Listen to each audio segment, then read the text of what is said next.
10 लोगों ने जल्दी से अपने हथियार खींचे और बाएं और दाएं चकमा दे दिए। मूल रूप से पूर्ण घेरा तुरंत अराजक हो गया। अर्जुन देव ने अपना हाथ छोड़ दिया और अपनी हत्या क्यूई को वापस ले लिया। उसके होंठ मुड़े हुए थे क्योंकि वह मुस्कुराया और कहा, मुझे क्षमा करें बूढ़े सर, मैं सिर्फ मजाक कर रहा था। इसे गंभीरता से न ले। मुझे लगता है कि ओल्ड सर की पीठ के पीछे हाथ भी एक मजाक था, है ना? एलेक्स ने अपनी पीठ के पीछे केवल आधा इशारा पूरा किया था। इससे पहले कि वह इसे पूरा कर पाता, कुछ अप्रत्याशित हुआ। एलेक्स मदद नहीं कर सका लेकिन चौंक गया। हालांकि उनकी अभिव्यक्ति नहीं बदली। एलेक्स ने जल्दी से अपना हाथ वापस लिया और अर्जुन देव की ओर बढ़ाया, जैसे कि कुछ हुआ ही न हो। वह जोर से हंसे और कहा, वास्तव में नायक युवाओं से आते हैं। छोटे भाई का साहस सराहनीय है। अर्जुन देव 2 कदम पीछे चले गए और शांति से मुड़े। फिर वो सुपीरियर ग्रेड मार्शल मोना के समूह की अमित्र निगाहों के नीचे चला गया। 1 किलोमीटर दूर जाने के बाद अर्जुन देव ने अपने शांत चेहरे पर भाग्य के भाव प्रकट किए। ये पहले बहुत खतरनाक था। एक आधा ऋषि, 10 विषम सुपीरियर ग्रेड मार्शल सम्राट और 100 से अधिक औसत दर्जे का ग्रेड और अवर ग्रेड मार्शल सम्राट। अगर अर्जुन देव ने सच में हमला किया होता तो वह भारी कीमत चुकाए बिना नहीं जा पाते। हालांकि ये अभी भी ठीक था। एलेक्स अर्जुन देव की ताकत से डरता था और जोखिम लेने की हिम्मत नहीं करता था, इस डर से कि उसे बहुत अधिक नुकसान होगा। सेतु कुल के सभी लोग बुरे लोग हैं। तुमने उस व्यक्ति को बचाया, फिर भी वे तुम्हारे साथ ऐसा ही व्यवहार करते हैं। अभिमा ने अमर आत्मा की अंगूठी से गुस्से में कहा।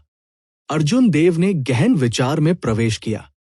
फिर उन्होंने कहा, तार्किक रूप से कहे तो वे नहीं जानते कि मेरे पास एक खजाना है और मैं बस वहां से गुजर रहा हूं। न केवल मुझे उनसे कोई शिकायत नहीं है, बल्कि वे मुझ पर एक एहसान भी करते हैं। उन्हें इस तरह की प्रतिक्रिया नहीं देनी चाहिए थी। अभिमा की आंखें भटक गई और उसने अपने नाजुक चेहरे पर समझ के भाव प्रकट किए। उसने कहा, आपका मतलब यह है कि इसमें कुछ गड़बड़ है। अर्जुन देव ने अपने बगल में एक पेड़ की शाखा पर छलांग लगाई और चुपचाप अपनी आध्यात्मिक भावना को वापस बढ़ा दिया। उन्होंने सिर हिलाया और कहा, इसमें निश्चित रूप से कुछ अजीब है। मैं देखना चाहता हूं कि वास्तव में क्या हो रहा है। गढ़ के द्वार पर सतीश को आश्चर्य हुआ। उसने पूछा, कबीले के मुखिया, हम उसे क्यों जाने दे रहे हैं? ये व्यक्ति बहुत मजबूत है और हमारे काम नहीं आ सकता। वह परेशानी का स्रोत होगा और हमारी योजनाओं को बाधित करेगा। इस समय एलेक्स की अभिव्यक्ति पहले से ही पूरी तरह से उदास हो गई थी। बेहद भयानक लग रही थी। उसने आसपास के लोगों की ओर ठंडे स्वर में देखा और कहा, तो क्या हुआ अगर हम उसे जाने नहीं देते? घेरा पहले ही टूट चुका है। उसे यहां रखना बहुत मुश्किल होगा। हम उसे जाने भी दे सकते हैं। ऐसा न हो कि हम एक और दुश्मन हासिल कर लें। मैं नहीं चाहता कि कुछ भी अप्रत्याशित हो, जबकि हम 1000 साल पुराने व्हाइट नवजात फल के लिए लड़ रहे हैं। यह सुनकर सतीश बहुत चौंक गए। क्या वो व्हाइट रोब ब्लेड्समैन वास्तव में इतना भयानक है? यहां तक कि कबीले के मुखिया ने भी कहा कि उन्हें यहां रखना मुश्किल होगा। हालांकि उसे जाने देना सुरक्षित नहीं है। इस व्यक्ति की उत्पत्ति अज्ञात है। ये कहना मुश्किल है कि वह यहाँ 1000 साल पुराने व्हाइट नेसन फ्रूट के लिए नहीं है। सतीश के बगल में एक बूढ़े व्यक्ति ने चिंतित होकर कहा। इस बूढ़े व्यक्ति की गहरी साधना थी और वो अर्धसंत क्षेत्र से केवल एक कदम दूर था। वो सेतु कबीले के महान बुजुर्ग थे। एलेक्स ने दूर से देखा और ठंडे स्वर में कहा, स्वाभाविक रूप से हमें सतर्क रहना होगा। 2 लोगों को खोजें जो ट्रैकिंग में अच्छे हैं और उन्हें दूर से उसका अनुसरण करने के लिए कहें। देखें कि क्या वो वास्तव में बस वहां से गुजर रहा है। अगर वो नहीं है तो हमें उसे मारने के लिए बहुत प्रयास करना होगा। लियू कबीले के लोगों को पहले से ही सिरदर्द हो रहा है। मैं किसी को भी परेशान पानी में मछली पकड़ने की अनुमति नहीं दूंगा। आवाज हड्डियों को ठंडा करने वाली और भावनाहीन थी, जिसमें कोई गर्मी नहीं थी। अर्जुन देव, जो पेड़ की शाखा पर थे, ने अपनी आध्यात्मिक भावना वापस ले ली और अचानक समझ गए। वो बुदबुदाया, तो ये ऐसा ही है। सफेद नवजात फल का अर्थ एसेंस फ्रूट के समान प्रभाव था। यह बिना किसी दुष्प्रभाव के एक कल्टीवेटर की खेती को बढ़ा सकता है। हालांकि आमतौर पर चोटी सफेद नवजात फल केवल 500 साल तक ही जीवित रह सकता है।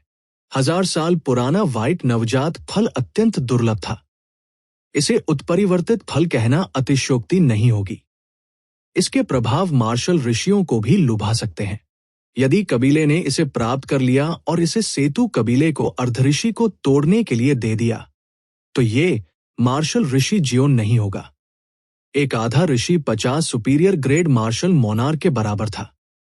उस स्थिति में सेतु कबीले और एज्योर पीक सिटी के लियू कबीले के बीच संतुलन टूट जाएगा। कोई फर्क नहीं पड़ता कि कौन है। तियान दूसरा कबीला होगा और होगा और होगा। चैन लेई होगा। चैन करने के लिए, अरे कचरा मास्टर, आप कुछ नहीं सोच सकते हैं, है ना?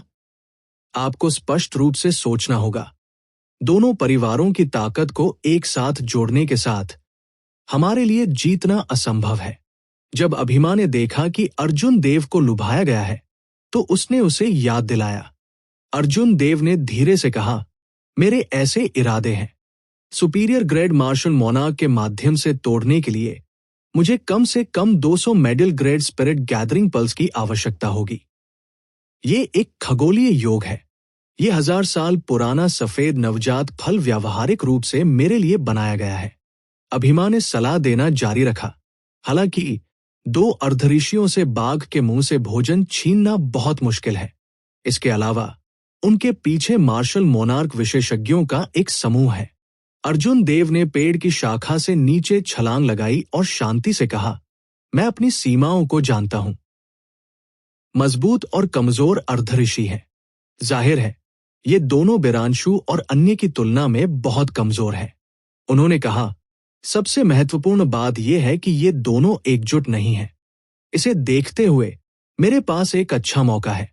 शुआ शुआ नरम कदमों की आवाज गूंज उठी। अर्जुन देव ने अपनी आध्यात्मिक भावना से क्षेत्र को स्कैन किया और देखा कि 2 काले कपड़े पहने हुए लोग इधर-उधर छिप रहे हैं।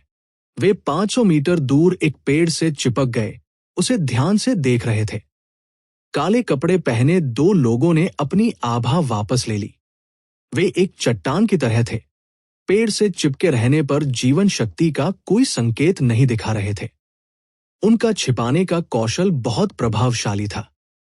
दुर्भाग्य से अर्जुन देव की आध्यात्मिक भावना उस मानसिक ऊर्जा की तुलना में बहुत अधिक मजबूत थी जिसे नियमित साधक महसूस करते थे। इतनी नजदीकी दूरी पर अर्जुन देव उनसे कोई राज नहीं छिपा पाए। अपनी आध्यात्मिक भावना को वापस लेने के बाद अर्जुन देव आगे बढ़ते रहे जैसे कि कुछ हुआ ही ना हो। उसके साथ कुछ भी गलत नहीं लग रहा था। हालांकि उसकी आंखों में एक जानलेवा इरादा चमक उठा। सैवेज बीस्ट फॉरेस्ट में एज्योर पीक सिटी के लियू कबीले का गढ़ भी कई विशेषज्ञों के साथ एक भारी संरक्षित पहाड़ी गढ़ था। पहाड़ के गढ़ में कई लकड़ी के घर थे। हर 5 कदम और 10 कदम पर गार्ड तैनात थे। सभी के चेहरे पर तनाव के भाव थे। लियू कबीले का ऊपरी सोपानक लकड़ी के घरों में से एक में इकट्ठा हुआ, उत्सुकता से प्रतिवाद पर चर्चा कर रहा था। आयताकार महोगनी टेबल लियू कबीले के बुजुर्गों से भरी हुई थी। मेजों और कुर्सियों के पीछे काश्तकारों की भीड़ खड़ी थी। 1000 साल पुराने व्हाइट नवजात फल की खातिर लियू कबीले ने अपने सभी अभिजात वर्ग को बाहर भेज दिया।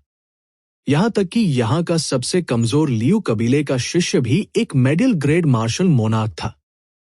महोगनी टेबल के शीर्ष पर एक बूढ़ा आदमी बैठा था जिसने काले ब्रोकेड बागे पहने हुए थे। उसके चेहरे पर गरिमापूर्ण भाव थे। वो लियू कबीले के कुलपति लियू चैन थे। उसके बगल में एक युवक खड़ा था। ये लियू एंजे का सबसे बड़ा बेटा लियू एंजे था। वो पहले से ही एक शिखर सुपीरियर ग्रेड मार्शल सम्राट था। यदि लियू एनजे ने 1000 साल पुराना सफेद नवजात फल प्राप्त किया, तो वो इसका उपयोग अर्धऋषि को तोड़ने के लिए करेगा। कुलपति, यह अधीनस्थ अक्षम है, और अंत में सतीश को भागने की अनुमति दी। काले कपड़े पहने तलवारबाज, जिसका केवल दाहिना हाथ बचा था, जमीन पर घुटनों के बल बैठ गया, उठने की हिम्मत नहीं कर रहा था। लियू चेन ने भावहीन होकर कहा, उठो। इससे कोई फर्क नहीं पड़ता कि आप उसे पकड़ते हैं या नहीं। हमारे लक्ष्य की खोज करने के बाद उसने तुरंत उस बूढ़े आदमी एलेक्स को खबर भेजने के लिए एक हमिंगबर्ड का इस्तेमाल किया। उसके दाहिनी ओर एक बूढ़े व्यक्ति ने बेप्सी से कहा, हमारे स्काउट्स ने रिपोर्ट किया है, एलेक्स पहले ही कबीले के सभी विशेषज्ञों को सैवेज बीस्ट फॉरेस्ट में इकट्ठा होने वाले स्थान तक ले जा चुका है। ऐसा लग रहा है कि इस बार 1000 साल पुराने व्हाइट नवजात फल को चुनना और भी मुश्किल होगा।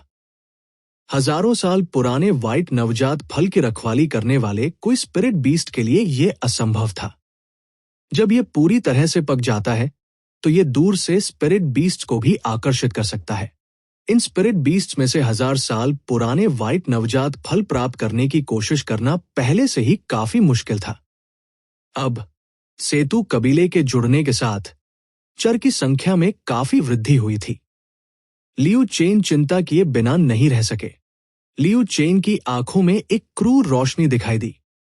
किसी ने उसे सीधे देखने की हिम्मत नहीं की। उन्होंने ठंडे स्वर में कहा, एज्योर पीक सिटी में केवल एक ही कबीला हो सकता है। इस बूढ़े आदमी के पास उस बूढ़े आदमी एलेक्स के लिए बहुत कुछ है। चूंकि वह आने की हिम्मत करता है, इसलिए उसे नष्ट करने का ये एक अच्छा अवसर है। लियू एनजे की आंखों में एक अजीब सी रोशनी दिखाई दी। उन्होंने कहा, पिताजी, एक रहस्यमय सफेद वस्त्र वाले ब्लेड्समैन ने सतीश को बचाया। उस सफेद वस्त्र वाले ब्लेड्समैन ने 5 मार्शल सम्राटों को आसानी से घायल कर दिया। हमें उससे बचना होगा। एक हथियार वाले काले कपड़े पहने तलवारबाज की आंखों में नफरत चमक उठी। उन्होंने कहा, वास्तव में कबीले के प्रमुख, उस व्यक्ति की पृष्ठभूमि अजीब है और वो बहुत मजबूत है। व्हाइट नासन फ्रूट के पकने पर अगर सेतु कुल का साथ देता है, तो ये हमारे लिए बहुत नुकसानदायक होगा। सेतु कबीला और लियू कबीला समान रूप से मेल खाते थे। अगर एक पक्ष को मदद मिलती है, तो संतुलन टूट जाएगा। ये व्यक्ति झूठ नहीं बोल रहा था। एनजे, कुछ लोगों को जांच के लिए लाओ। अगर यह सिर्फ एक गुजरने वाला किसान है, तो इसके बारे में भूल जाओ। ये एक महत्वपूर्ण अवधि है। मामलों को जटिल मत करो। लियू चेन ने कुछ देर सोचने के बाद कहा। एक हाथ वाले काले कपड़े पहने तलवारबाज ने उत्सुकता से कहा, कबीले के प्रमुख, उसने मेरे लियू कबीले के एक किसान को घायल कर दिया और मेरी एक भुजा काट दी। हम इसे कैसे जाने दे सकते हैं? लियू चेन की टकटकी ठंडी हो गई क्योंकि उसने एक हाथ वाले काले कपड़े पहने तलवारबाज को देखा। उसने ठंडी आवाज में कहा, तुम कूड़ेदान का टुकड़ा। आपने न केवल किसी को खबर लीक करने दी, बल्कि आपने मेरे फैसले पर सवाल उठाने की हिम्मत भी की। एक हाथ वाले काले कपड़े पहने तलवारबाज का दिल धड़क रहा था। जब उसने महसूस किया कि लियू चेन क्यूई को मार रहा है, तो उसका शरीर कांप उठा और उसने और कुछ कहने की हिम्मत नहीं की। जैसे ही शाम ढलने लगी, अर्जुन देव को एक खाली जगह मिली और आग लग गई। फिर उसने कुछ स्पिरिट बीस्ट मांस भूनना शुरू कर दिया जिसका उसने शिकार किया था। सेतु कबीले के 2 स्काउट्स चुपचाप 500 मीटर दूर एक पेड़ में छिप गए। उन्होंने अपनी आभा वापस ले ली और केवल अर्जुन देव का निरीक्षण करने के लिए अपनी परिधीय दृष्टि का उपयोग किया। वे बहुत सावधान और सतर्क थे। अर्जुन देव का ध्यान आकर्षित करने से डरते थे, जिसके बारे में बोलते हुए अभिमा, उस शाश्वत स्वर्गीय तलवार स्कूल और थंडर किंग के बीच क्या संबंध है? उसके पास थंडर लाइट भागने वाली छाया तलवार क्यों है? अगर सतीश ने इस तलवार तकनीक का इस्तेमाल नहीं किया होता तो अर्जुन देव बहुत पहले ही चले गए होते। ये कहना झूठ होगा कि वो उत्सुक नहीं था। अमर आत्मा की अंगूठी में मौजूद अभिमा को भी बहुत संदेह हुआ। उसका नाजुक चेहरा भ्रम से भर गया। उसने धीरे से कहा, मुझे नहीं पता। मुझे याद नहीं है कि थंडर किंग ने अपना संप्रदाय स्थापित किया हो। Crunch crunch. Golden savage ox का सुनहरा गोमांस, जिसे एक पेड़ की शाखा द्वारा उठाया गया था, ने आग की लपटों को भूनते ही कर्कश आवाजें दी। गोमांस की सतह फट गई और सुनहरा तेल बाहर निकल गया। गोमांस की सुगंध ने किसी की भूख को बढ़ा दिया। अर्जुन देव ने अभ्यास के तरीके से पेड़ की शाखा को घुमाया। जैसे ही उसने गोल्डन बीफ को देखा, उसने पूछा, चूंकि उसने एक संप्रदाय की स्थापना नहीं की थी, क्या थंडर किंग ने कोई गुप्त मैनुअल पीछे छोड़ दिया? अभिमा ने बिना किसी हिचकिचाहट के जवाब दिया।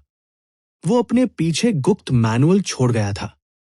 हालांकि मुझे यकीन है कि किसी और ने उन्हें प्राप्त नहीं किया। उनके बाहर निकलने की कोई संभावना नहीं है। तो फिर क्या उसका कोई शिष्य था? अगर उन्होंने ऐसा किया तो ये आश्चर्य की बात नहीं होगी अगर वे लीक हो गए। अर्जुन देव ने पूछना जारी रखा। अभिमा ने अपना सिर हिलाया और कहा, सामू हमेशा से अकेली रही है। उसके ज्यादा दोस्त भी नहीं थे।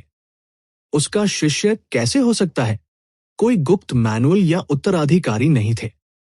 हालांकि 2000 साल बाद जब अभिमा फिर से कुनलुन क्षेत्र में आई तो उसने थंडर किंग की थंडर लाइट को छाया तलवार से भागते हुए देखा। ये वास्तव में अजीब था। गोल्डन बीफ पहले से ही पकाया गया था।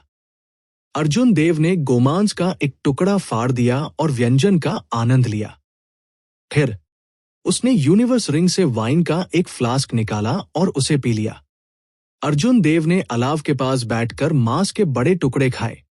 बहुत बेफिक्र महसूस किया। मांस और शराब के बाद अर्जुन देव ने खड़े होकर अपने शरीर को फैलाया। फिर उसने लूनर शैडो कृपाण को अपने हाथ में पकड़ लिया और धीरे से कहा, वास्तव में हम अनंत स्वर्गीय तलवार स्कूल की यात्रा करने के बाद सच्चाई जान पाएंगे। बेशक ये इस आधार पर है कि मैं जीवित रह सकता हूं और 1000 साल पुराना सफेद नवजात फल प्राप्त कर सकता हूं।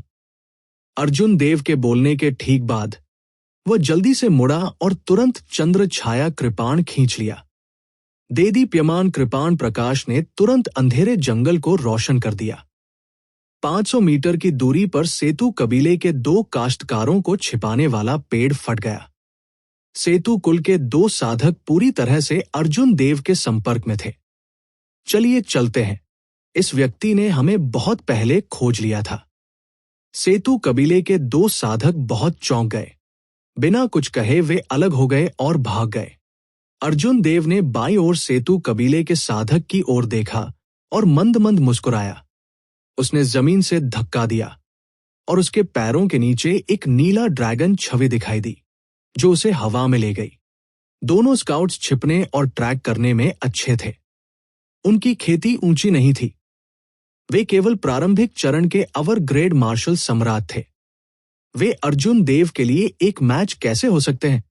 भले ही अर्जुन देव अपनी आधी ताकत का ही इस्तेमाल कर ले, तो भी वह आसानी से 2 लोगों को मार सकते थे। ड्रैगन की छवि ऊपर और नीचे चली गई और अर्जुन देव ने तुरंत उस व्यक्ति को पकड़ लिया। अर्जुन देव ने कोई शब्द बर्बाद नहीं किया। उसने अपने विशाल बिजली जिम्मेदार क्विंटेसेंस को अपने कृपाण में डाल दिया और उस व्यक्ति को एक ही हमले में मार डाला। कृपाण पर लगा खून बिजली की रोशनी से लाल धुंध में फट गया। जब यह खैल गया तो एक लाल बत्ती खैल गई।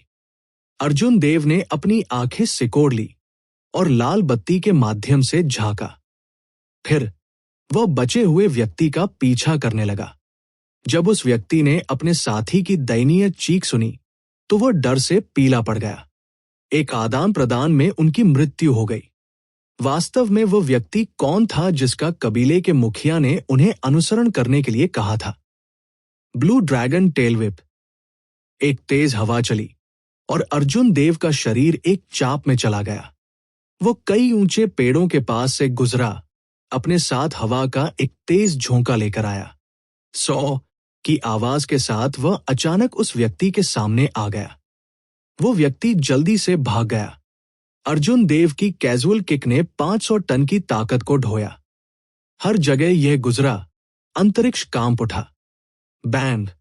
अर्जुन देव का पैर बिजली की गति से उस व्यक्ति की छाती पर पड़ा, जिससे उसका उरोस्थी टूट गया। बल उसके शरीर के माध्यम से बढ़ गया, जिससे उसके आंतरिक अंग टूट गए। उस व्यक्ति ने एक कौर खून की उल्टी की और दर्द भरी अभिव्यक्ति के साथ वापस उड़ गया। उसकी पीठ एक पेड़ से टकरा गई और वह मदद नहीं कर सका, लेकिन खून का एक और कौर उल्टी कर दिया। अर्जुन देव ने अपनी कृपाण म्यान की और शांति से चले गए। जैसे जैसे उसके कदम करीब आते गए, उस व्यक्ति की आंखें असीम निराशा और दर्द से भर गई। मैं आपसे एक प्रश्न पूछता हूं। अगर तुम जीना चाहते हो तो मुझे सच बताओ। अर्जुन देव ने उदासीनता से दूसरे पक्ष की ओर देखते हुए कहा। बिल्कुल भी भावना नहीं दिखाई। अर्जुन देव की जबरदस्त शक्ति और अद्वितीय तीक्ष्णता ने इस व्यक्ति के मन को अराजकता में डाल दिया। उसने अवज्ञा करने की हिम्मत नहीं की। क्या सवाल? उस व्यक्ति ने पेड़ के सहारे झुकते हुए कांपती आवाज में पूछा। अर्जुन देव ने दूसरे पक्ष की ओर ठंडे स्वर में देखा और कहा, मुझे वो सब कुछ बताओ जो तुम 1000 साल पुराने व्हाइट नवजात फल के बारे में जानते हो। मुझे सब कुछ विस्तार से बताओ। उस व्यक्ति का दिल धड़क गया।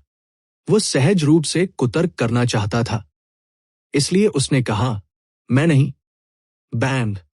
इससे पहले कि अर्जुन देव ये कह पाते कि वह जानता है, उसने इस व्यक्ति की छाती पर फिर से लात मारी। शक्तिशाली बल के कारण इस व्यक्ति के पीछे का पेड़ एक तेज उछाल के साथ टूट गया। उसके शरीर को पीछे की ओर उड़ते हुए भेजा गया था। जमीन पर उतरने के बाद वह आदमी जमीन पर लुढ़क गया। उसके सभी आंतरिक अंग क्षतिग्रस्त हो गए थे और उसकी उरोस्थी टूट गई थी। उसका चेहरा पीला पड़ गया था, बिना खून के कोई निशान के। अर्जुन देव ने आगे बढ़कर शांति से कहा, भले ही आप मुझे न बताएं, मैं दूसरों से पता लगा सकता हूं। अब मैं आपसे फिर से पूछूंगा, क्या आप मुझे बताने जा रहे हैं या नहीं? अर्जुन देव की निर्णायकता को देखकर उस व्यक्ति के मन में दर्द भरा भाव आया, क्योंकि वो भय से अर्जुन देव की ओर देख रहा था। अब और संकोच करने की हिम्मत नहीं करते हुए उसने कहा, मैं बात करूंगा, मैं बात करूंगा। मैं आपको सब कुछ बताऊंगा, बस मुझे मत मारो। दूसरे पक्ष की कहानी सुनने के बाद अर्जुन देव को इस मामले की अच्छी समझ हो गई थी। 1000 साल पुराने व्हाइट नवजात फल को पकने के लिए और 7 दिनों की आवश्यकता थी। यही कारण था कि दोनों कुलों ने कोई कदम उठाने की जल्दबाजी नहीं की। व्हाइट नवजात फल की रखवाली करने वाला एक रैंक 9 स्पिरिट बीस्ट भी था। जब ये पक जाता है तो ये और भी मजबूत स्पिरिट बीस्ट को आकर्षित करेगा। मुझे एलेक्स को एक संदेश दो। उसे बताएं कि वो अपने वचन से मुकर गया। मुझे बहुत गुस्सा आ रहा है। इतना कहने के बाद अर्जुन देव ने धीरे से जमीन से धक्का दिया और जल्दी से इस जगह से चले गए। क्या आप वास्तव में उसके छींटाक्षी से डरते नहीं हैं? क्या आप सचमुच उसे जाने देंगे? अभिमा ने पूछा। ये अजीब लग रहा था। अगर एलेक्स को पता चल गया कि अर्जुन देव 1000 साल पुराना व्हाइट नेसेंट फ्रूट चाहते हैं, तो वो अपने लिए मुसीबत की तलाश कर रहा होगा। अर्जुन देव के चेहरे पर शांत भाव थे। वो मुस्कुराया और कहा, चूंकि मैंने एक वादा किया है, इसलिए उसे मारने की कोई जरूरत नहीं है। इसके अलावा अगर वह जीवित लौटता है तो वो मेरी मदद करने में भी सक्षम हो सकता है। एलेक्स उम्र के साथ एक चतुर व्यक्ति है। वह संदिग्ध और सतर्क है। यह उनके कबीले के लिए जीवन और मृत्यु का मामला है। वो और भी सावधान रहेगा। सेतु वंश के काश्तकारों से अर्जुन देव को पहले से ही पता था कि 1000 साल पुराना सफेद नवजात फल कहाँ है। यह सैवेज बीस्ट फॉरेस्ट के पास एक छोटी सी ढलान पर था। बहुत अधिक सोचने की आवश्यकता के बिना अर्जुन देव अनुमान लगा सकते थे कि सेतु कबीले और लियू कबीले के किसान ढलान के पास थे।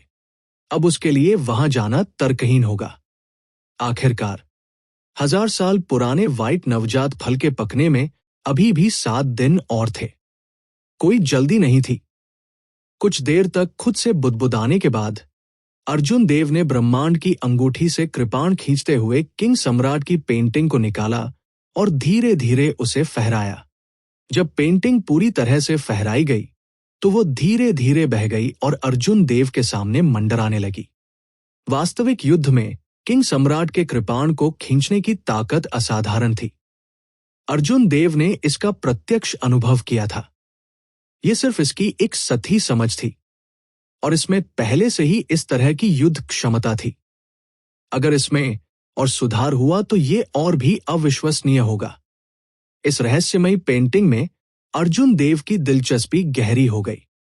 एक गहरी सांस लेते हुए अर्जुन देव ने पेंटिंग में दिख रहे व्यक्ति की ओर देखा। पेंटिंग में दिख रहे व्यक्ति ने ब्लू ड्रैगन बैटल रोब पहना था। उसके लंबे बाल बेतहाशा फड़फड़ाते थे और उसकी उपस्थिति नाजुक और सुंदर थी। अगर दूसरों को ध्यान से देखा जाए तो उन्हें पता चलेगा कि अर्जुन देव इस व्यक्ति से बहुत मिलते जुलते दिखते हैं। हालांकि उसकी आंखें जीवन के उतार चढ़ाव से भरी हुई थी, जैसे कि वे प्राचीन हों। यह अज्ञात था कि इस व्यक्ति ने इतनी गहरी टकटकी के लिए कितने वर्षों का अनुभव किया था। शिव, कृपाण की रोशनी चमकी और पेंटिंग में मौजूद व्यक्ति अचानक हिल गया। हालांकि यह स्पष्ट नहीं था कि कृपाण पहले चला या व्यक्ति पहले चला गया। अर्जुन देव ने इस कृपाण का प्रक्षेप वक्र पहले भी देखा था। हालांकि वह दूसरे पक्ष का आंकड़ा स्पष्ट रूप से नहीं देख सका, लेकिन अपनी अस्पष्ट धारणा के आधार पर अर्जुन देव ने जल्दी से अपनी कृपाण खींची और इस कृपाण को अवरुद्ध कर दिया। दूसरों के लिए अर्जुन देव बिल्कुल भी नहीं हिले, जैसे कि वह ध्यान कर रहे थे। हालांकि इस समय अर्जुन देव की मानसिक स्थिति में तीव्र उतार चढ़ाव आया। ये लड़ाई बिरांशु के साथ की लड़ाई से भी अधिक तीव्र थी, जिससे उसकी मानसिक स्थिति कई बार थक गई। 10 सेकंड के बाद अर्जुन देव का रंग फीका पड़ गया और वह 10 कदम पीछे हट गया। थोड़ी देर बाद उसकी आंखों का डरावना धीरे धीरे गायब हो गया। 10 सेकंड। मैं आखिरकार 32 कृपाण हमलों को रोकने में कामयाब रहा। मैंने कृपाण हमलों के 2 अलग अलग प्रक्षेप वक्र भी खोजे। अर्जुन देव ने पेंटिंग को हटा दिया और अपनी आंखें बंद कर ली। फिर उन्होंने तीव्र मानसिक स्थिति की लड़ाई को समझना शुरू कर दिया। समय धीरे धीरे बीतता गया। किसी समय अर्जुन देव के हाथ ने कृपाण की मूठ को अपनी कमर पर पकड़ लिया था, जिससे एक अजीब मुद्रा बन गई थी। अर्जुन देव के शरीर से कई मायावी आकृतियां उछलकर सामने के ऊंचे पेड़ों को काट रही थी। अर्जुन देव के मन में तरह तरह के दृश्य उमड़ पड़े। कृपाण की रोशनी चारों ओर नृत्य कर रही थी और बिजली की रोशनी बाहर निकल गई थी। प्रत्येक आकृति में कृपाण हड़ताल का एक अलग प्रक्षेप वक्र था। कृपाण की रोशनी ने अर्जुन देव के मन में पेड़ों को आधा काट दिया। पत्ते हर जगह उड़ गए और तेज हवाएं चली। जब 34 आकृतियां बाहर निकली तो अर्जुन देव ने उचित समय पर अपनी आंखें खोली। उनकी आभा परिवेश के साथ घुल मिल गई। अर्जुन देव के पास स्पष्ट रूप से केवल एक जोड़ी आंखें थी, लेकिन उन्होंने सामने के सभी 34 पेड़ों को बंद कर दिया। ये भेद करने में असमर्थ थे कि कौन से असली या नकली थे। शिव, अपने दिल की भावना को देखते हुए अर्जुन देव ने स्वाभाविक रूप से अपने हाथ में कृपाण खींची। कृपाण की रोशनी देदीप्यमान और चमकदार थी। अंधेरी रात में ये एक धधकते सूरज की तरह था, जो तेज चमक रहा था। क्या है? क्या है? सामने के 34 पेड़ तुरंत कमर के आधे हिस्से में काट दिए गए थे। जोरदार गड़गड़ाहट के साथ पेड़ों की कतारें गिर गई। शेष पेड़ के तने सभी अलग अलग ऊंचाई और अंतराल के थे। जब अर्जुन देव ने यह दृश्य देखा तो वो खुश हुए बिना नहीं रह सके। यह पता चला कि कृपाण वास्तव में इस तरह खींचा जा सकता है। यदि कृपाण खींचे जाने के तुरंत बाद ही कृपाण क्यूई को 34 भागों में विभाजित किया जा सकता है। हालांकि ऐसी तकनीक मुश्किल थी, फिर भी युवा पीढ़ी के एक विशेषज्ञ ब्लेडमैन के लिए इसे करना संभव था।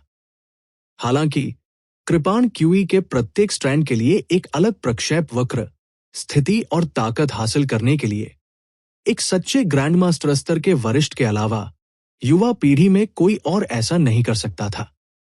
पहले यंग मास्टर, वहां पर कुछ हलचल है, चलो चलते हैं और देखते हैं। अचानक अर्जुन देव के तेज कानों ने कदमों की आहट और काश्तकारों की आवाज उठाई। वो मदद नहीं कर सका लेकिन थोड़ा भौहें चढ़ा ली। अर्जुन देव ने अपनी आध्यात्मिक भावना से स्कैन किया और 3 किलोमीटर दूर लियू कबीले के 8 सुपीरियर ग्रेड मार्शल मोनार्क की खोज की। एक युवक के नेतृत्व में वे तेज गति से यहां भाग रहे थे। कृपाण की रोशनी चारों ओर नृत्य कर रही थी, सामने के पेड़ों को टुकड़ों में काट रही थी। फिर अर्जुन देव ने अपने प्रशिक्षण के निशान मिटा दिए। अर्जुन देव ने हवा में छलांग लगाई और पास के एक पेड़ में छिपकर अपनी आभा वापस ले ली। डोम डोम डोम, कदम करीब आ गए। लियू एनजे के नेतृत्व में लोग उस स्थान पर दिखाई दिए जहां अर्जुन देव ने कृपाण का अभ्यास किया था। लियू एनजे ने लापरवाही से चारों ओर देखा। सामने के पेड़ों को कृपाण क्यूई द्वारा टुकड़ों में काट दिया गया था। फिर उसने अपनी आंखें बंद कर ली और हवा में बचे हुए बिजली जिम्मेदार क्विंटेंस को महसूस किया। थोड़ी देर बाद उसने अपनी आंखें खोली और कहा, चारों ओर देखो, वे लक्ष्य के समान दिखते हैं। वे बिजली के लिए जिम्मेदार ब्लेड्समैन हैं।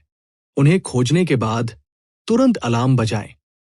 एक हाथ से लैस काले कपड़े पहने तलवारबाज ने लियू एनजे के बगल में पीछा किया और दूसरों के साथ नहीं छोड़ा। काले कपड़े पहने तलवारबाज पहले स्थान पर मजबूत नहीं था। अब जब उसने एक हाथ खो दिया था तो उसकी युद्ध क्षमता और भी कम हो गई। लियू एनजे काले कपड़े पहने तलवारबाज को मुख्य रूप से लाया क्योंकि वह चाहता था कि काले कपड़े पहने तलवारबाज उसे लक्ष्य की पहचान करने में मदद करे। लियू एनजे ने अपनी तलवार पकड़ रखी और दिलचस्पी से पूछा, लियू हुआ, वो व्हाइट रोब ब्लेड्समैन कितना मजबूत है? मुझे निष्पक्ष रूप से बताओ। लियू हुआ की आंखों में नफरत चमक उठी। जब उन्होंने अर्जुन देव के हमले को याद किया तो वो डरावनी अभिव्यक्ति को प्रकट करने से खुद को नहीं रोक सके। बहुत मजबूत। उनकी साधना अधिक नहीं है, लेकिन उनकी कृपाण तकनीक बहुत अजीब है। मैंने स्पष्ट रूप से उसकी कृपाण के प्रक्षेप वक्र का न्याय किया। हालांकि जब मैं हमला करने वाला था तब भी मैं चूक गया। लियू एनजे के होंठ मुस्कुराहट में मुड़ गए। उन्होंने कहा, अंतिम समय में चाल बदल रहे हैं। ऐसा लगता है कि वह तेज आंखों और बेहद तेज हमलों वाला ब्लेड्समैन है। जब लियू हुआ ने यह सुना तो वह थोड़ी देर के लिए झिझका। फिर उन्होंने कहा, पहले युवा मास्टर, वो वास्तव में बहुत तेज था। हालांकि इस अधीनस्थ को लगा कि उसने अंतिम समय में अपनी चाल नहीं बदली। लियू एनजे की अभिव्यक्ति गंभीर हो गई। वो समझ नहीं सका। उन्होंने कहा, चूंकि आपने पहले ही उसके कृपाण के प्रक्षेप वक्र का न्याय कर लिया था और उसने अंतिम समय में अपनी चाल नहीं बदली, तार्किक रूप से बोलते हुए आपको उस कृपाण हड़ताल को प्राप्त करने में सक्षम होना चाहिए था। लियू हुआ बता सकता था कि लियू एनजे को संदेह था कि उसका निर्णय गलत था, कि उसे एक दिखावा द्वारा मूर्ख बनाया गया था। उन्होंने तुरंत इससे इनकार कर दिया। पहले यंग मास्टर, मैं ये कहने की हिम्मत करता हूं कि इस अधीनस्थ का निर्णय सही था। लियू एनजे ने लियू हुआ की कटी हुई बाह पर नजर डाली और तिरस्कार से मुस्कुराया। हालांकि उन्होंने कुछ नहीं कहा। सो 8 सुपीरियर ग्रेड मार्शल सम्राट जो खोज के लिए बाहर गए थे, कुछ भी खोजने में विफल रहने के बाद उन्होंने तीर की तरह वापस गोली मार दी और लियू एनजे के सामने उतरे। फर्स्ट यंग मास्टर को रिपोर्ट करते हुए, हमें वो व्यक्ति नहीं मिला। काले कपड़े पहने पुरुषों ने एक स्वर में सूचना दी। उन्होंने अपनी पूर्ण वफादारी दिखाते हुए लियू एनजे की ओर देखा। उन्हें लियू कबीले द्वारा प्रशिक्षित मौत की शपथ लेने वाले सैनिक होने चाहिए। अर्जुन देव, जो पहले से ही खुद को पेड़ में छिपा चुके थे, ने यह सुनकर राहत की सांस ली। वह इन 8 लोगों से नहीं डरता था। इसके बजाय वो खोजे जाने और अपनी ताकत को उजागर करने से डरता था। सफेद नवजात फल के पकने से पहले लियू कबीला उसे निशाना बनाएगा। लियू एनजे ने संदेह से पूछा, एक भी निशान नहीं, एक भी निशान नहीं, हमें कुछ भी नहीं मिला। जब लियू एनजे ने यह सुना तो वो जोर से हंसे। उन्होंने कहा, कोई निशान कैसे हो सकता है? यहां तक कि अगर उसने हमारे कदमों की आहट सुनी और पहले ही छोड़ दिया तो वो अपनी जल्दबाजी में कुछ निशान छोड़ देता। लियू एन्यान ने अपनी मुस्कान वापस ले ली और एक उदास अभिव्यक्ति दिखाई। वह चिल्लाई, ये व्यक्ति निश्चित रूप से पास में है। 500 मीटर के भीतर के सभी पेड़ों को नष्ट कर दे, एक को भी जिंदा मत छोड़ो, उन सभी को टुकड़े टुकड़े कर दो। हाँ, 8 काले कपड़े पहने मार्शल सम्राटों ने हवा में छलांग लगाई और जल्दी से लियू एनजे के आदेशों का पालन किया। तलवार की बढ़ती रोशनी सभी दिशाओं में बह गई। Band, band, band. तलवार क्यूई ने सभी दिशाओं में उत्पात मचाया और इस भारी तलवार क्यूई के सामने ऊंचे पेड़ तुरंत चूरा में बदल गए। अर्जुन देव जिस पेड़ में छिपे हुए थे उस पर सबसे पहले हमला किया गया था। उसने आह भरी और उसके पास खुद को प्रकट करने के अलावा कोई विकल्प नहीं था। पेड़ों के टुकड़ों ने हवा को बर्फ के टुकड़ों की तरह भर दिया। अर्जुन देव पीछे की ओर उड़ गए और एक पेड़ की शाखा पर उतरे। सो लियू एनजे ने 8 सुपीरियर ग्रेड मार्शन मोनार्क का नेतृत्व किया और हवा में छलांग लगाई। वे कुछ पेड़ों पर उतरे जिन पर हमला नहीं हुआ था और उन्होंने अर्जुन देव को घेर लिया। लियू एनजे ने अर्जुन देव की ओर देखा और जमीन पर एक हाथ वाले काले कपड़े पहने तलवारबाज से पूछा, लियू हुआ, क्या वो वही है? लियू हुआ बहुत उत्साहित थी। चिल्लाते हुए उसका शरीर कांप उठा। पहले यंग मास्टर, ये वह है। उन्होंने ही सतीश को बचाया और हमारे भाइयों को घायल किया। लियू एनजे ने अपना सिर उठाया और अर्जुन देव की ओर देखा। उनकी अभिव्यक्ति उदास हो गई क्योंकि उन्होंने कहा, आप बल्कि बोल्ड हैं। तुमने मेरे लियू कबीले के लोगों को घायल कर दिया। फिर भी तुम सेतु कबीले के लोगों के साथ घुल-मिल नहीं गए और जल्दी से नहीं गए। आप सफेद नवजात फल के लिए ऐसा कर रहे हैं, है ना? अर्जुन देव के हाव भाव नहीं बदले। भले ही वह 8 लोगों से घिरा हुआ था, लेकिन वह घबराया नहीं। उसने शांति से कहा, मुझे नहीं पता कि आप किस बारे में बात कर रहे हैं। लियू एनजे की आंखों में एक जानलेवा इरादा चमक उठा। जब उसने अपने पिता के निर्देशों के बारे में सोचा तो उसने ठंडे स्वर में कहा, बेहतर होगा कि आप नहीं जानते। मैं अब आपको एक मौका दूंगा। बर्बर जानवर के जंगल से तुरंत बाहर निकल जाओ और तुम्हारे सतीश को बचाने की बात लिख दी जाएगी। अर्जुन देव को छोड़ने की धमकी देने की कोशिश कर रहे हैं। बहुत भोला। अर्जुन देव मन ही मन ठंडे स्वर में मुस्कुराया। उन्होंने उदासीनता से कहा, यह आपको तय करना नहीं है कि मैं किसे बचाऊं। यह तय करना और भी कम है कि मैं जाऊं या नहीं। लियू एनजे की अभिव्यक्ति ठंडी हो गई क्योंकि उसकी आंखों में हत्या का इरादा बढ़ गया। उसने अपना दाहिना हाथ अपनी कृपाण की मूठ पर रखा और कहा, मैं तुम्हें फिर से ऐसा कहने की हिम्मत करता हूं। ये एक बहुत ही सामान्य लाइन थी, लेकिन अर्जुन देव का उन पर बिल्कुल भी ध्यान देने का कोई इरादा नहीं था। कुछ शब्द ऐसे थे जिन्हें उन्होंने दूसरी बार कहने का हमेशा तिरस्कार किया था। चूंकि आप कहते हैं कि मुझ में हिम्मत नहीं है, तो मैं इसे साबित करने के लिए अपने कार्यों का उपयोग करूंगा। मुझ में हिम्मत हो या ना हो, इतनी बात करने की जरूरत नहीं है। अर्जुन देव ने अपना दाहिना हाथ कृपाण की मूठ पर रखा और जल्दी से किंग सम्राट के कृपाण की आभा को संघनित किया। इसे आसपास के वातावरण में मिला दिया। अर्जुन देव ने तुरंत चंद्र छाया कृपाण को खींचा। देदीप्यमान बैंगनी कृपाण की रोशनी सूरज की तरह उज्ज्वल थी, जो तेज चमक रही थी। शिव। बैंगनी कृपाण क्यूई के 9 किस्में तुरंत अलग अलग प्रक्षेप वक्र से उड़ गई। कृपाण की रोशनी चकाचौंध थी और कृपाण क्यूई बिजली से टिमटिमाते इंद्रधनुष की तरह लग रहा था। लियू एनजे सहित वे सभी 9 आश्चर्यचकित थे। अर्जुन देव की कृपाण आभा ने उन सभी को ढक लिया था। ऐसा लग रहा था कि हर कोई उसका निशाना बन सकता है।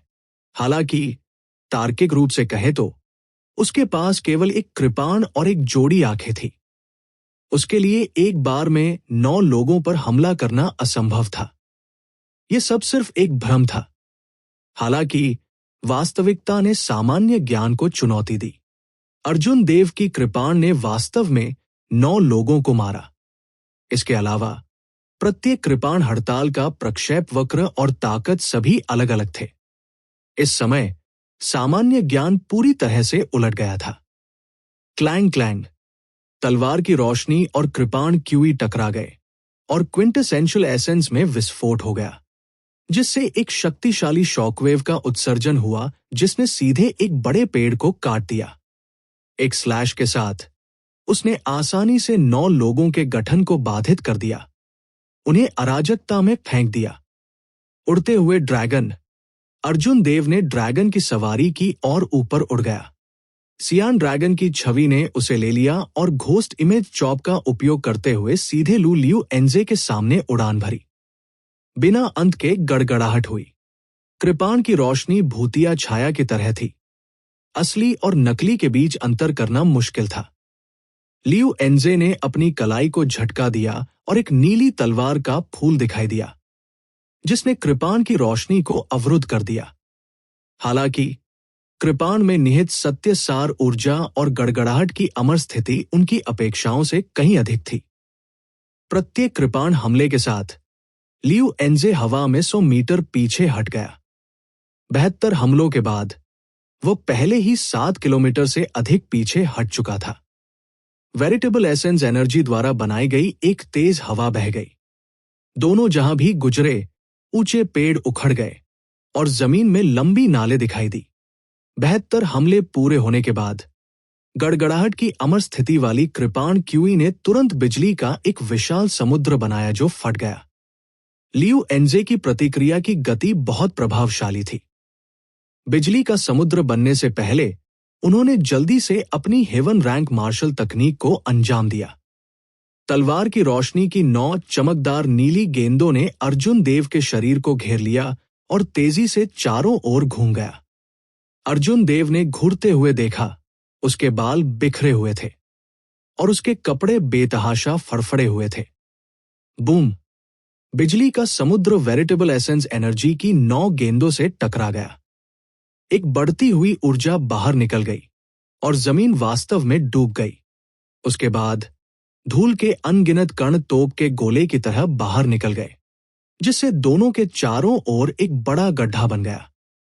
लियू एनजे ने वेरिटेबल एसेंस एनर्जी के मामले में बढ़त हासिल की। हालांकि अर्जुन देव की स्थिति अमर थी और उनका भौतिक शरीर बहुत मजबूत था। इस तरह के आमने सामने के झड़प में जहां दोनों बराबर लग रहे थे, वहीं असल में अर्जुन देव की चोटें अर्जुन देव की तुलना में काफी छोटी थी। पुसी, अंत में लियू एनजे अब और टिक नहीं सका। नीली वेरिटेबल एसेंस एनर्जी की 9 गेंदें बिखर गई और जब वो वापस उड़ गया तो उसने एक कौर खून की उल्टी कर दी। बिजली के सागर में छिपे अर्जुन देव ने ठंडी नजर डाली। फिर एक अप्राप्य कृपाण प्रकाश चमक उठा। डांग! कृपाण की रोशनी मूल रूप से लियू एनजे के दिल को छेदना चाहती थी। हालांकि लियू एनजे ने अपनी छाती पर एक कठिन हृदय की रक्षा करने वाला दर्पण छिपा लिया। ये अज्ञात था कि ये गुप्त खजाना किस श्रेणी का था, लेकिन इसने अर्जुन देव की कृपाण रोशनी को पूरी तरह से अवरुद्ध कर दिया। अर्जुन देव जीवित रहने में कामयाब रहे। हालांकि कृपाण में निहित सत्य सार ऊर्जा को हृदय की रक्षा करने वाले दर्पण द्वारा अवरुद्ध नहीं किया जा सकता है। भारी प्रभाव के कारण लियू एनजे को एक और कौर खून की उल्टी करनी पड़ी। लियू एनजे का शरीर हवा में ऊंची उड़ान भर गया और जमीन पर गिर गया, इससे पहले कि वह एक खेदजनक स्थिति में वापस चढ़ गया। लियू एनजे ने अर्जुन देव की आंखों में कुछ डरावनी दृष्टि से देखा। अब यह स्पष्ट हो गया था कि अर्जुन देव ने ऐसा कहने की हिम्मत की या नहीं। लियू एनजे ने अपनी आध्यात्मिक भावना के साथ क्षेत्र को स्कैन किया। 8 काले कपड़े पहने मार्शल सम्राट, जिन्हें उसने हिला दिया था, जल्द ही आ जाएंगे। ये लियू एनजे एक अच्छे युवा मास्टर की तरह नहीं दिखता था। लोगों के इस समूह को मारने के लिए चीजों को तब तक खींचना उचित नहीं था जब तक कि दूसरे पक्ष की मुख्य शक्ति नहीं आ जाती। अर्जुन देव ने अपनी कृपाण म्यान की और उनके पैरों के नीचे ब्लू ड्रैगन चारों ओर चक्कर लगाने लगा। फिर वो अर्जुन देव को लेकर आकाश में उड़ गया। पहले यंग मास्टर, क्या आप ठीक हैं? काले कपड़े पहने 8 मार्शल सम्राटों ने अर्जुन देव का पीछा नहीं किया। इसके बजाय उन्होंने जल्दी से लियू एनजे को घेर लिया, उसकी कसकर रक्षा की। लियू एनजे खांसने लगा और उसके होठों के एक कोने से खून निकल गया। उन्होंने कुछ डर के साथ कहा, लियू हुआ सही थे। इस व्यक्ति की कृपाण तकनीकों ने सामान्य ज्ञान की अवहेलना की। उसकी अवस्था में रहस्य थे और उसका भौतिक शरीर भयानक रूप से मजबूत था। मेरे पिता के अलावा लियू कबीले में कोई भी उन्हें दबा नहीं सकता है। हमें जल्दी से खबर भेजनी होगी। हमें इस व्यक्ति को खत्म करना होगा। सैवेज बीस्ट फॉरेस्ट, सेतु कबीले का गढ़। जब एलेक्स ने स्काउट से खबर सुनी तो वह चकित रह गया। उन्होंने कहा, क्या आप कह रहे हैं कि न केवल व्हाइट रोब ब्लेड्समैन ने आपको खोजा, बल्कि दूसरे व्यक्ति की भी उसके हाथों मृत्यु हो गई? स्काउट ने अपना सिर नीचे किया और कहा, वो बहुत मजबूत है। हम उसके लिए बिल्कुल भी मैच नहीं हैं। एलेक्स ने इस व्यक्ति को संदेह की दृष्टि से देखा। उसने उदास होकर पूछा, चूंकि ऐसा ही है तो उसने तुम्हें वापस क्यों जाने दिया? स्काउट का दिल कांप उठा। जब उसने एलेक्स के भयानक साधनों के बारे में सोचा तो उसने जल्दी से समझाया। उसने मुझे एक संदेश वापस लाने के लिए कहा। उन्होंने कहा कि कबीले के मुखिया अपने वचन से मुकर गए और वो बहुत गुस्से में थे। जहां तक सफेद नवजात फल के बारे में अर्जुन देव की पूछताछ की बात है, तो उन्होंने अंत में रहस्य को लीक कर दिया था। स्वाभाविक रूप से वो कुछ नहीं कहेंगे, अन्यथा वह मृत्यु से बच नहीं पाएगा। एलेक्स ने जल्दी से सोचा, ये कहने का क्या मतलब है कि मैं अपने वचन से मुकर गया?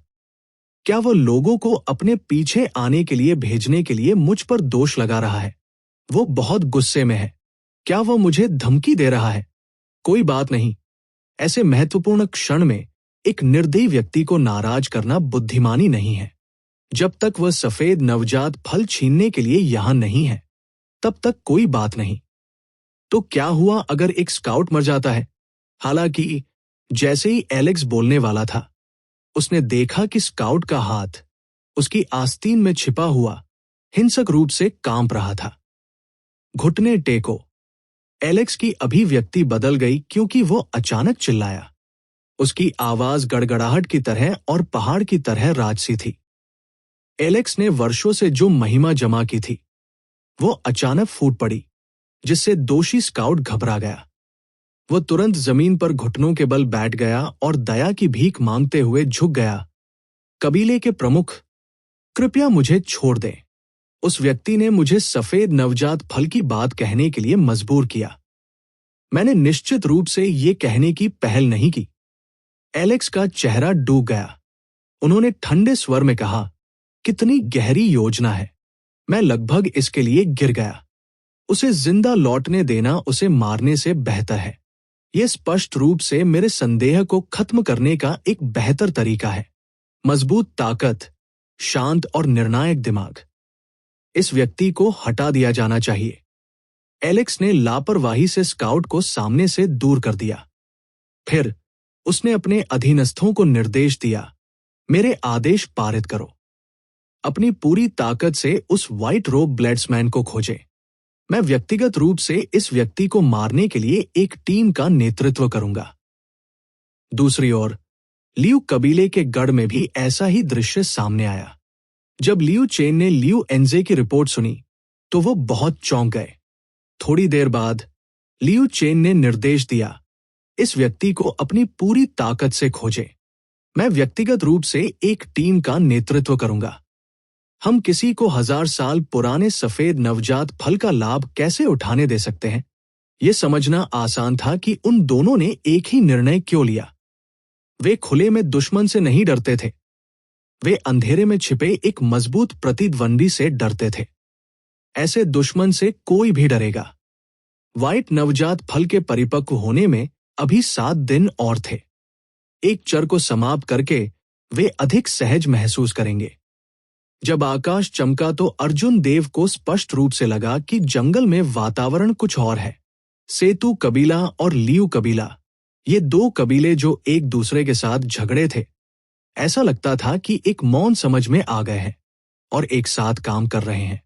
केंद्र के रूप में 1000 साल पुराने सफेद नवजात फल के साथ पहाड़ी के साथ सेतु कबीला पंखे के आकार में फैल गया और पूरी तरह से खोज शुरू कर दी। इतनी सघन खोज के साथ अर्जुन देव कितनी भी अच्छी तरह छिप गए, अंत में उनका पता चल गया। जिन लोगों ने उन्हें खोजा था वे सेतु कबीले के काश्तकारों का एक समूह थे। उनकी साधना अधिक नहीं थी, इसलिए अर्जुन देव को उन सभी को मारने के लिए ज्यादा मेहनत नहीं करनी पड़ी। हालांकि दूसरे पक्ष ने भी सफलतापूर्वक अलार्म बजा दिया था, जिससे अर्जुन देव बेनकाब हो गया था। अर्जुन देव ने महसूस किया कि 2 बेहद मजबूत आभा उनके लिए बढ़ रही हैं। उन्होंने अपनी आभा बिल्कुल भी नहीं छिपाई। वे जहां भी गुजरे, स्पिरिट बीस्ट्स ने रास्ता दे दिया। जैसे ही अर्जुन देव ने आने वाले लोगों की दिशा में देखा, उन्होंने भौहें सिकोड़ ली और कहा, दोनों कबीले प्रमुखों ने वास्तव में व्यक्तिगत रूप से एक कदम उठाया। ऐसा लगता है कि वे इस 1000 साल पुराने सफेद नवजात फल को पाने के लिए दृढ़ हैं। अर्जुन देव शायद अब मुश्किल में थे। जिस चीज की उसे सबसे ज्यादा चिंता थी, वो हुआ था। एक अर्धऋषि के साथ टीम का नेतृत्व करने और उसके हाथों में तुरुप के पत्ते होने के कारण उसके लिए बचना आसान होगा। हालांकि 2 अर्धऋषियों के साथ एक साथ काम करने के साथ, जब तक कि वह अपने सभी ट्रम्प कार्डों का उपयोग नहीं करता, उसके लिए आसानी से छोड़ना असंभव होगा। अर्जुन देव ने जमीन से धक्का दिया और एक पेड़ की शाखा पर छलांग लगा दी।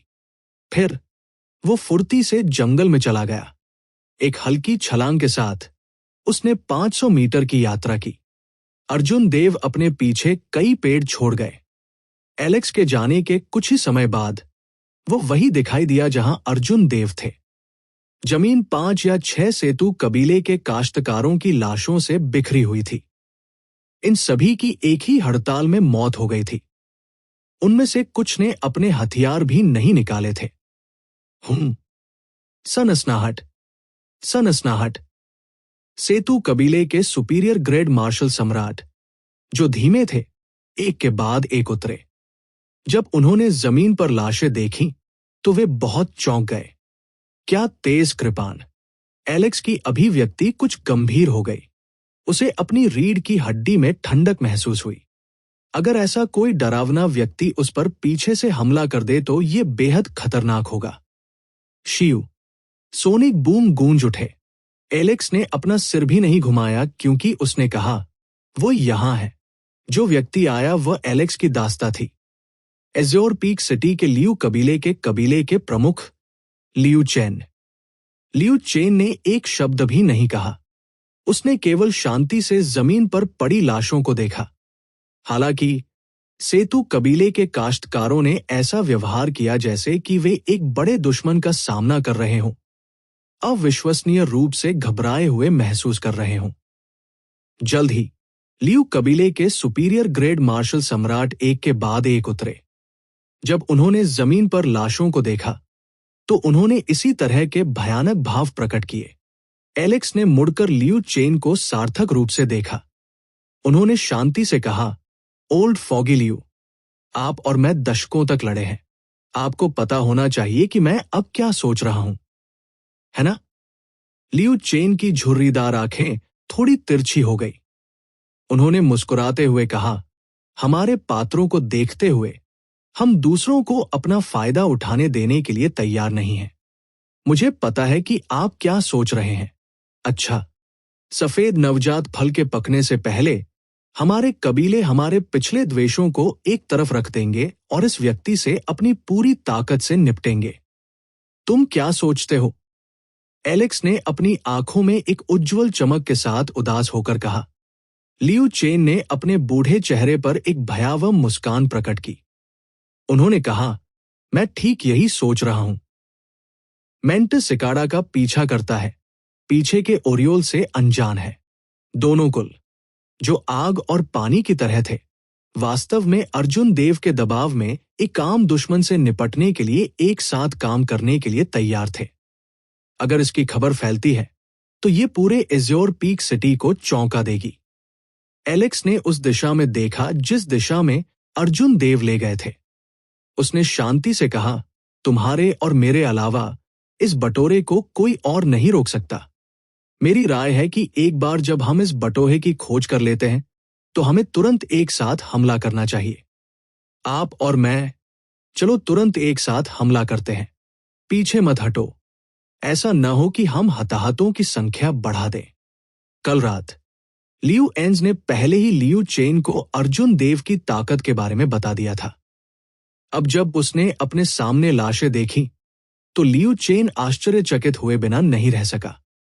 भले ही लियू चेन ने अर्जुन देव को पहले नहीं देखा था, लेकिन उन्हें अर्जुन देव की ताकत का एक मोटा अनुमान था। उसे लगा कि एलेक्स अतिशयोक्ति नहीं कर रहा था। दोनों कुलों के काश्तकारों ने इस छोटे से क्षेत्र को भर दिया। इसके अलावा अर्जुन देव चेन से परिचित नहीं थे। भले ही उन्हें गति का लाभ मिलता, फिर भी समय समय पर दोनों कुलों के काश्तकारों द्वारा उनकी खोज की जाएगी। वे वास्तव में शांत नहीं हो सके। 3 दिन बाद अर्जुन देव ने वो सब कुछ करने के बाद भी जो कुछ कर सकते थे, वो अभी भी दोनों कुलों के किसानों को हिला नहीं सके। थोड़ी देर बाद एलेक्स और ललित वर्मा ने आखिरकार उसका रास्ता रोक दिया। सामने अर्जुन देव मुस्कुराया। एलेक्स, उसके पीछे ललित वर्मा ने एक तलवार पकड़ी हुई थी, क्योंकि वो अर्जुन देव की पीठ पर भावहीन रूप से देख रहा था। कई किसान दोनों तरफ जंगल में छिप गए। उन्होंने चारों ओर छलांग लगाई और एक विशाल घेरा बना लिया, जिससे अर्जुन देव के सभी रास्ते अवरुद्ध हो गए। छोटे भाई, तुमने वास्तव में पिछले कुछ दिनों से इस बूढ़े आदमी को अपनी तलाश में रखा है। एलेक्स ने अर्जुन देव की ओर अपना भाला उठाते हुए उदास होकर कहा। पिछले कुछ दिनों में अर्जुन देव के हाथों मरने वाले 2 कुलों के काश्तकारों की संख्या बेशुमार थी। यहां आने वाले सभी लोग कुलीन थे। उन्होंने उनके पालन पोषण के लिए बहुत सारे संसाधन खर्च किए थे। अगर कोई भी इस तरह मर जाता है तो निराश हो जाएगा। भले ही 2 अर्धऋषियों ने उनका मार्ग अवरुद्ध कर दिया, लेकिन अर्जुन देव घबराए नहीं। वो मुस्कुराया और कहा, आप दोनों वास्तव में मेरे बारे में बहुत सोचते हैं, यह सोचने के लिए कि आप एक जूनियर से निपटने के लिए मिलकर काम कर रहे हैं। हाँ, मैं देखना चाहता हूं कि क्या आप बाद में भी मुस्कुरा सकते हैं। Old foggy Liu. हमला। भाले की नोक पर चिंगारी उड़ गई। एलेक्स ने अपनी कलाई को आगे बढ़ाया और भाला एक अजगर की तरह बन गया। एलेक्स को ले जाते हुए दहाड़ने लगा। उस पल में रेत और कंकड़ उड़ गए और एक तेज हवा चलने लगी। एलेक्स ने अपनी अर्धऋषि आभा को उजागर किया, यहां तक कि आसमान का रंग भी बदल गया। ललित वर्मा की निगाहें ठंडी हो गई, क्योंकि उन्होंने उसी समय हमला किया। उसकी तलवार पर एक बर्फीली नीली रोशनी टिमटिमा रही थी और एक मजबूत तलवार का इरादा खेल गया था। ललित वर्मा के बाल बेतहाशा फड़फड़ा रहे थे, क्योंकि उनके कपड़े फड़फड़े थे। उसने जमीन से धक्का दिया और उसकी तलवार गुनगुनाती हुई उसने अर्जुन देव पर जोर दिया। जब 2 अर्धऋषियों का आगमन हुआ तो 2 अर्धऋषियों की आभा पर्वतों की तरह अर्जुन देव की ओर बढ़ गई। नियमित मार्शल सम्राटों को एक कदम उठाने की भी आवश्यकता नहीं होगी। ऐसी आभा के दबाव में उन्हें हिलना डुलना मुश्किल होगा। वे सांस भी नहीं ले पाएंगे और तुरंत टुकड़ों में फट जाएंगे।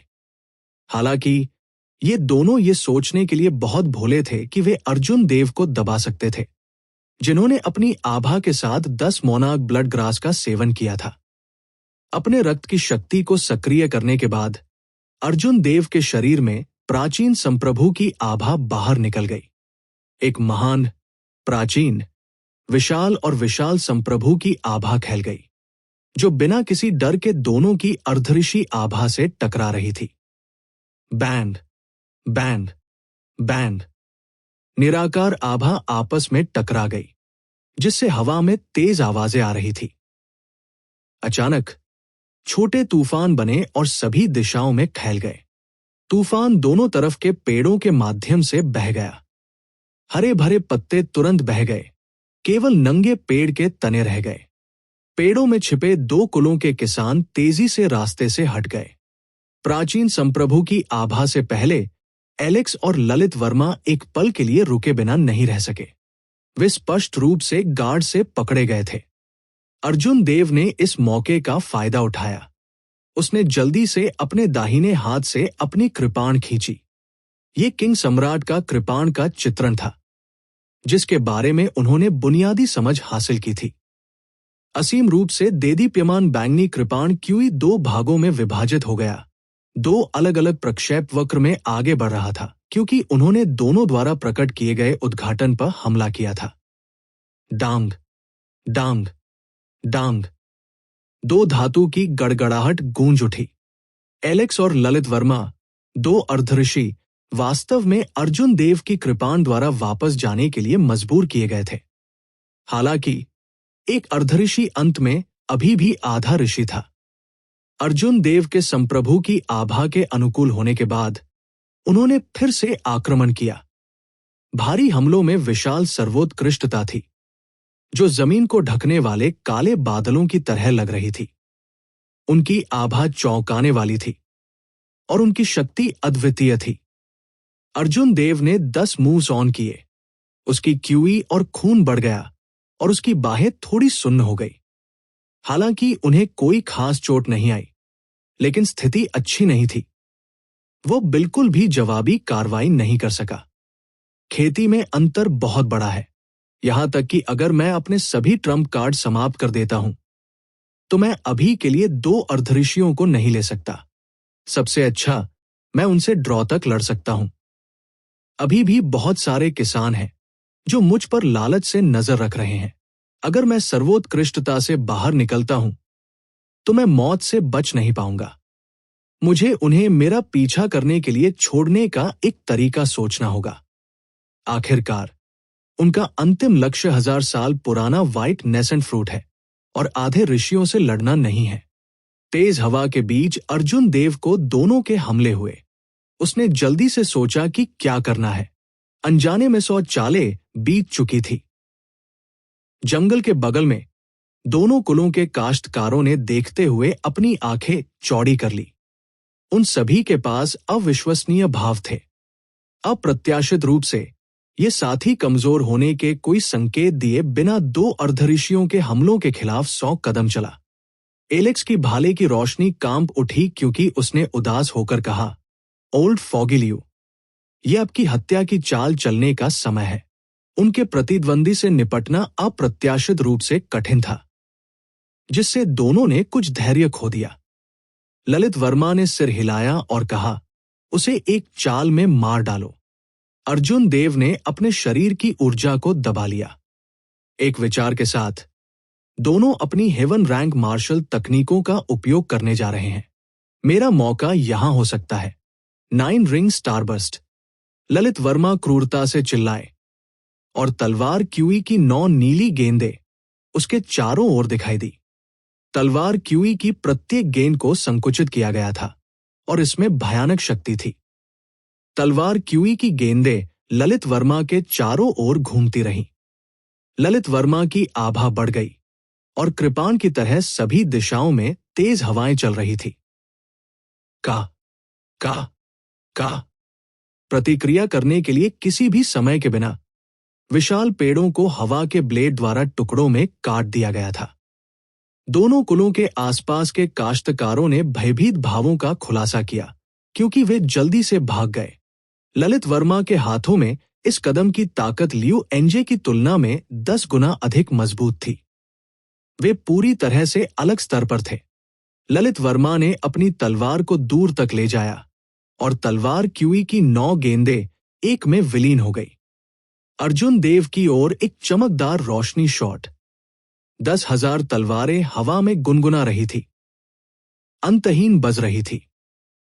दूसरी ओर एलेक्स के पीछे 9 निडर जलते हुए ड्रैगन उड़ गए। जलते हुए ड्रैगन 100 मीटर लंबे थे और आग की लपटें बाहर निकल गई। उन्होंने अपना सिर पीछे कर लिया और एक चौंकाने वाली आभा के साथ दहाड़ लगाई। एलेक्स ने अपने भाले को दोनों हाथों से पकड़ लिया और उसे हिलाया। 9 ज्वलंत अजगर के आकार का भाला क्यों बाहर निकल गया, क्रूरता से दहाड़ता हुआ।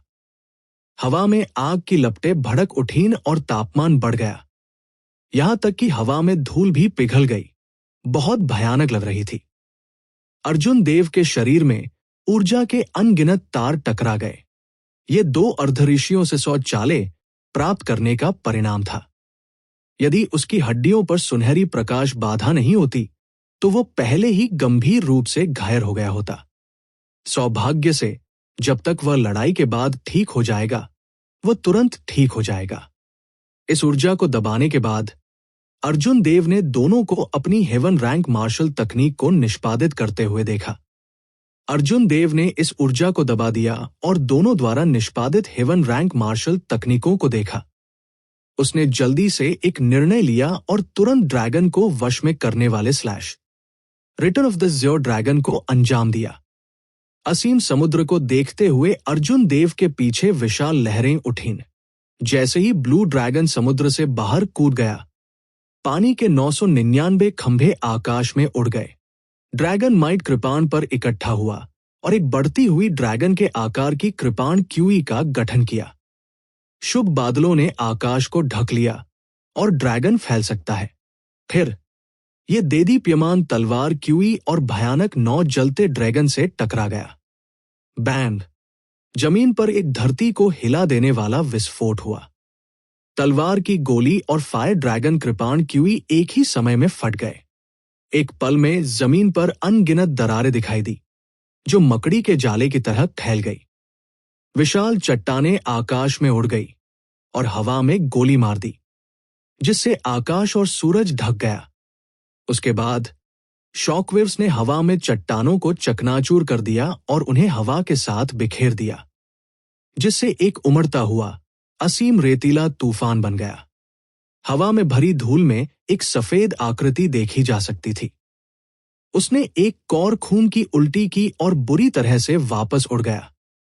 स्पष्ट रूप से 2 अर्धऋषियों की स्वर्ग रैंक वाली मार्शल तकनीकों के साथ आमने सामने संघर्ष करने के लिए समुद्र से उठते हुए ब्लू ड्रैगन की वापसी का उपयोग करना बहुत अधिक था। अर्जुन देव केवल एक पल के लिए टिके, इससे पहले कि सदमे की लहरों ने उन्हें वापस खटखटाया। एलेक्स और ललित वर्मा के भी भद्दे भाव थे। सदमे की लहर ने उन्हें 500 मीटर पीछे गिरा दिया और उनके शरीर में सर्वोत्कृष्टता कुछ हद तक अराजक हो गई। जब धूल जम गई तो ब्लू ड्रैगन पर सवार एक सफेद आकृति तेजी से दूर भाग गई। जहां तक एलेक्स और ललित वर्मा की बात है, उन्होंने सफेद आकृति को देखा और पीछा करने में जल्दबाजी नहीं की। लंबे समय के बाद एलेक्स ने जल्दबाजी में कहा, ओल्ड फॉगिलियू, अप्रत्याशित रूप से आप अभी भी इतने काले दिल वाले हैं। यदि आपने वास्तव में अपनी हत्या की चाल 9 हेवनली स्टार बस को अंजाम देने की हिम्मत की, तो ये बव्वा अब तक एक लाश बन जाएगा। ललित वर्मा मंद मंद मुस्कुराते हुए बोले, इसी तरह आपने अभी भी अपनी असीम आग की लपटों को निष्पादित नहीं किया है। अर्जुन देव को दूर भगाने के बाद वे दोनों, जिन्होंने अपने जीवन के अधिकांश समय तक लड़ाई लड़ी थी, तुरंत एक दूसरे के साथ शत्रुतापूर्ण हो गए। जब कोई इसके बारे में सोचता है तो यह समझ में आता है, ये दोनों नश्वर शत्रु थे। वे एक दूसरे पर पूरी तरह से भरोसा कैसे कर सकते हैं? यदि एक पक्ष ने अपनी हत्या की चाल का इस्तेमाल किया और दूसरे पक्ष ने नहीं किया, तो क्या इससे दूसरे पक्ष को उन्हें मौके पर ही मारने का मौका नहीं मिलेगा? एलेक्स धीरे से मुस्कुराया और कहा, यह बच्चा पहले से ही अपंग है। इससे पहले उन्हें हमसे 100 चालें मिली। अब उन्हें 2 हेवन रैंक मार्शल तकनीक प्राप्त हुई। वह 1 महीने के भीतर ठीक नहीं हो पाएंगे। 1000 साल पुराना सफेद नवजात फल केवल 4 दिनों में पक जाएगा। 1 महीने बाद जब अर्जुन देव पहुंचे तब तक सफेद नवजात फल चला चुका होगा और ये बेकार हो जाएगा। यही वजह थी कि दोनों अर्जुन देव का पीछा करने की जल्दी में नहीं थे। जब तक कोई मार्शल ऋषि नहीं होता, तब तक कोई भी 2 अर्धऋषियों की स्वर्ग रैंक वाली मार्शल तकनीकों से 4 दिनों के भीतर ठीक नहीं हो सकता था। चाहे कुछ भी हो, वे एक छिपे हुए खतरे से छुटकारा पाने में कामयाब रहे। हालांकि उन्होंने एक उच्च कीमत चुकाई, ये सब इसके लायक था। ललित वर्मा ने मुड़कर मुस्कुराया। ओल्ड फॉगी C2 एक तिरंगे फ्लेम पाइथन है जो 1000 साल पुराने व्हाइट नवजात फल की रखवाली कर रहा है। बाद में हम एक साथ काम कैसे करें? एलेक्स जोर से हंसे और कहा, यह अच्छे के लिए होगा। हम दूसरों को किनारे से देखने नहीं दे सकते। स्वाभाविक रूप से हम किसी जानवर को अपना फायदा उठाने नहीं दे सकते। ये काफी मजेदार था। दोनों के भाव शांत थे और शांत निगाहें थी। वे उन नश्वर दुश्मनों की तरह नहीं दिखते थे जो दशकों तक लड़े थे। चर्चा के बाद दोनों पक्ष अपनी ताकत पीछे हट गए। अब अर्जुन देव पर ध्यान नहीं दे रहे थे। सैवेज बीस्ट फॉरेस्ट की परिधि में एक छोटी नदी के ऊपर आकाश से उतरते ही एक सफेद आकृति हिल रही थी, जो नदी के किनारे उतर रही थी। अर्जुन देव ने अपना सिर उठाया और नदी में अपने पीले प्रतिबिंब को देखा। वो कई बार तीव्रता से खांसता था और उसके मुंह के कोने से खून बहने लगा, जिससे उसके सफेद वस्त्र लाल हो गए। इस बार अर्जुन देव गंभीर रूप से घायल हो गए। उसके सभी आंतरिक अंग फट गए। उन्हें वास्तव में आंतरिक चोटें आई थी। हालांकि उनकी चोटें उतनी गंभीर नहीं थी जितनी ललित वर्मा और एलेक्स ने उन्हें बाहर निकाला। मार्शल सेज के तहत वास्तव में कोई भी 2 हेवन रैंक मार्शल तकनीकों के हमलों का सामना नहीं कर सका और जल्दी से ठीक हो सका। हालांकि अर्जुन देव एक अपवाद थे। उनका भौतिक शरीर पहले से ही एक मार्शल ऋषि के स्तर तक पहुंच चुका था। इसके अलावा उसकी हड्डियों ने एक आंतरिक रक्षा का गठन किया था। हमलों के प्रतिरोध और वसूली के संदर्भ में यह कहना अतिशयोक्ति नहीं होगी कि एक नियमित अवर ग्रेड मार्शल ऋषि उसकी तुलना नहीं कर सकता था। अभिमा, जो अमर आत्मा की अंगूठी में थी, ने पीले अर्जुन देव को देखा, जो कभी कभी तीव्र दर्द के कारण भौहें चढ़ा देते थे। उलझन में पड़ते हुए उसने पूछा, अर्जुन देव, अगर तुमने सोअरिंग ड्रैगन का इस्तेमाल किया होता तो तुम्हें इतनी गंभीर चोटें नहीं लगती, है ना? अर्जुन देव ने एक उपचारात्मक औषधीय गोली निगल ली और अपने पीले चेहरे पर मुस्कान निचोड़ ली। कोई जरूरत नहीं है। मेरा लक्ष्य 1000 साल पुराना सफेद नवजात फल है, न कि 2 अर्धऋषियों के साथ मौत से लड़ना। मेरी ताकत को लगातार उजागर करने से वे दोनों मुझसे और अधिक सावधान रहेंगे। मैं सही समय पर घायल क्यों नहीं हो जाता और उन्हें ये सोचने देता हूं कि मैं अब और नहीं लड़ सकता। उस समय मैं उन्हें एक अप्रत्याशित आश्चर्य दूंगा। पिछले कुछ दिनों से 2 महान कुलों द्वारा पीछा किए जाने से अर्जुन देव मानसिक और शारीरिक रूप से थक गए थे। वह एक पल के लिए भी आराम नहीं कर पा रहा था। 2 हाफ सेंस कदम दर कदम नीचे दबा रहे थे और इससे उसका दिमाग हर समय तनावग्रस्त रहता था। यह बहुत थका देने वाला था। यदि ऐसा ही चलता रहा और अर्जुन देव बहादुरी से आगे बढ़ते रहे तो न केवल वो सफेद नवजात फल प्राप्त करने में विफल रहेंगे, बल्कि यहां उनकी जान भी जा सकती है। अभिमा ने जोर से भौहें चढ़ा दी। उसने फिर भी कुछ अनिच्छा के साथ कहा, हालांकि आपके लिए इस तरह जारी रखना अभी भी बहुत खतरनाक है। अगर वे वास्तव में आपका पीछा करना जारी रखने के लिए खुद को मजबूत करते हैं तो आप अब वास्तविक खतरे में होंगे। अर्जुन देव ने शांति से विश्लेषण किया, ऐसा नहीं होगा। दोनों एक दूसरे से डरते हैं। अगर मैं अब खतरा नहीं होता तो वे मुझे दबाने के लिए एक साथ काम नहीं करते। इसके अलावा धन खतरे से आता है। भले ही वे मेरा पीछा करें, मैं इसे स्वीकार करूंगा। इस दुनिया में कोई भी हर चीज की भविष्यवाणी नहीं कर सकता है। 3 दिनों के बाद अर्जुन देव का मजबूत भौतिक शरीर पूरी तरह से ठीक हो गया। अर्जुन देव, जो नदी के किनारे थे, ने अपनी आंखें खोली। उसके नाजुक चेहरे पर एक सुर्ख चमक थी और वह बीमारी के किसी भी लक्षण के बिना उत्साही लग रहा था। अर्जुन देव ने एक तेज आभा बिखेरी और उनकी आंखें उज्ज्वल और उत्साही थी। उसकी टकट की चाकू की धार की तरह तेज थी। अपने शरीर को खींचने के बाद अर्जुन देव ने ब्रह्मांड की अंगूठी से एक काला लबादा निकाला और उसे अपने ऊपर लपेट लिया। उसने दूर से देखा और अपने आप से बुदबुदाया, एक और दिन में 1000 साल पुराना सफेद नवजात फल पक जाएगा। सफेद नवजात फल निश्चित रूप से मेरा होगा। अर्जुन देव ने अपनी बाहें फैलाई और एक विशाल पक्षी की तरह हवा में उड़ गए। जैसे ही वह उतरने वाला था, उसके पैरों के नीचे एक ब्लू ड्रैगन की छवि दिखाई दी। अर्जुन देव ने अपने पैरों से धक्का दिया और उनका शरीर फिर से आगे की ओर उड़ गया। एक पल में उसने 1 किलोमीटर पार कर लिया। अर्जुन देव एक काले तीर की तरह चले गए क्योंकि वह तेजी से जंगल में आगे बढ़ गए। 1 घंटे के बाद 800 मीटर से अधिक ऊंची एक पहाड़ी उसकी दृष्टि की सीमा पर दिखाई दी। सेतु कबीले और वर्मा क्लैन के किसान पहाड़ी की तलहटी में छिप गए। उन्होंने शिखर को उत्कट निगाहों से देखा। सफेद नवजात फल मुट्ठी के आकार के बारे में था। इतनी लंबी दूरी के कारण अर्जुन देव इसे अपनी आंखों से नहीं देख सकते थे। वह केवल अपनी आध्यात्मिक भावना को आगे बढ़ा सकता था। अंत में अर्जुन देव ने दीवार में एक दरार के किनारे पर सफेद नवजात फल को छिपा हुआ देखा। 4 काली पंखुड़ियों ने सफेद स्पिरिट फ्रूट को असाधारण रूप से आकर्षक बना दिया। स्पिरिट फ्रूट बफ फेद और बच्चे की त्वचा की तरह नरम था। कोई भी इसे छूने के लिए सहन नहीं कर सकता था। अर्जुन देव ने अपनी आध्यात्मिक भावना का विस्तार किया और जल्द ही तिरंगे लौ अजगर को कुछ ही दूरी पर पहरा दे रहा था। तिरंगे लौ अजगर लौ टैटू में ढका हुआ था। यह बहुत मोटा नहीं था, केवल 100 मीटर लंबा था।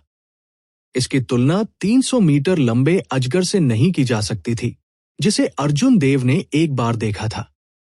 हालांकि उसके सिर पर मोहक तिरंगी सांप का मुकुट एक दुष्ट खसखस के फूल की तरह था और ये एक अजीब आभा उत्सर्जित कर रहा था।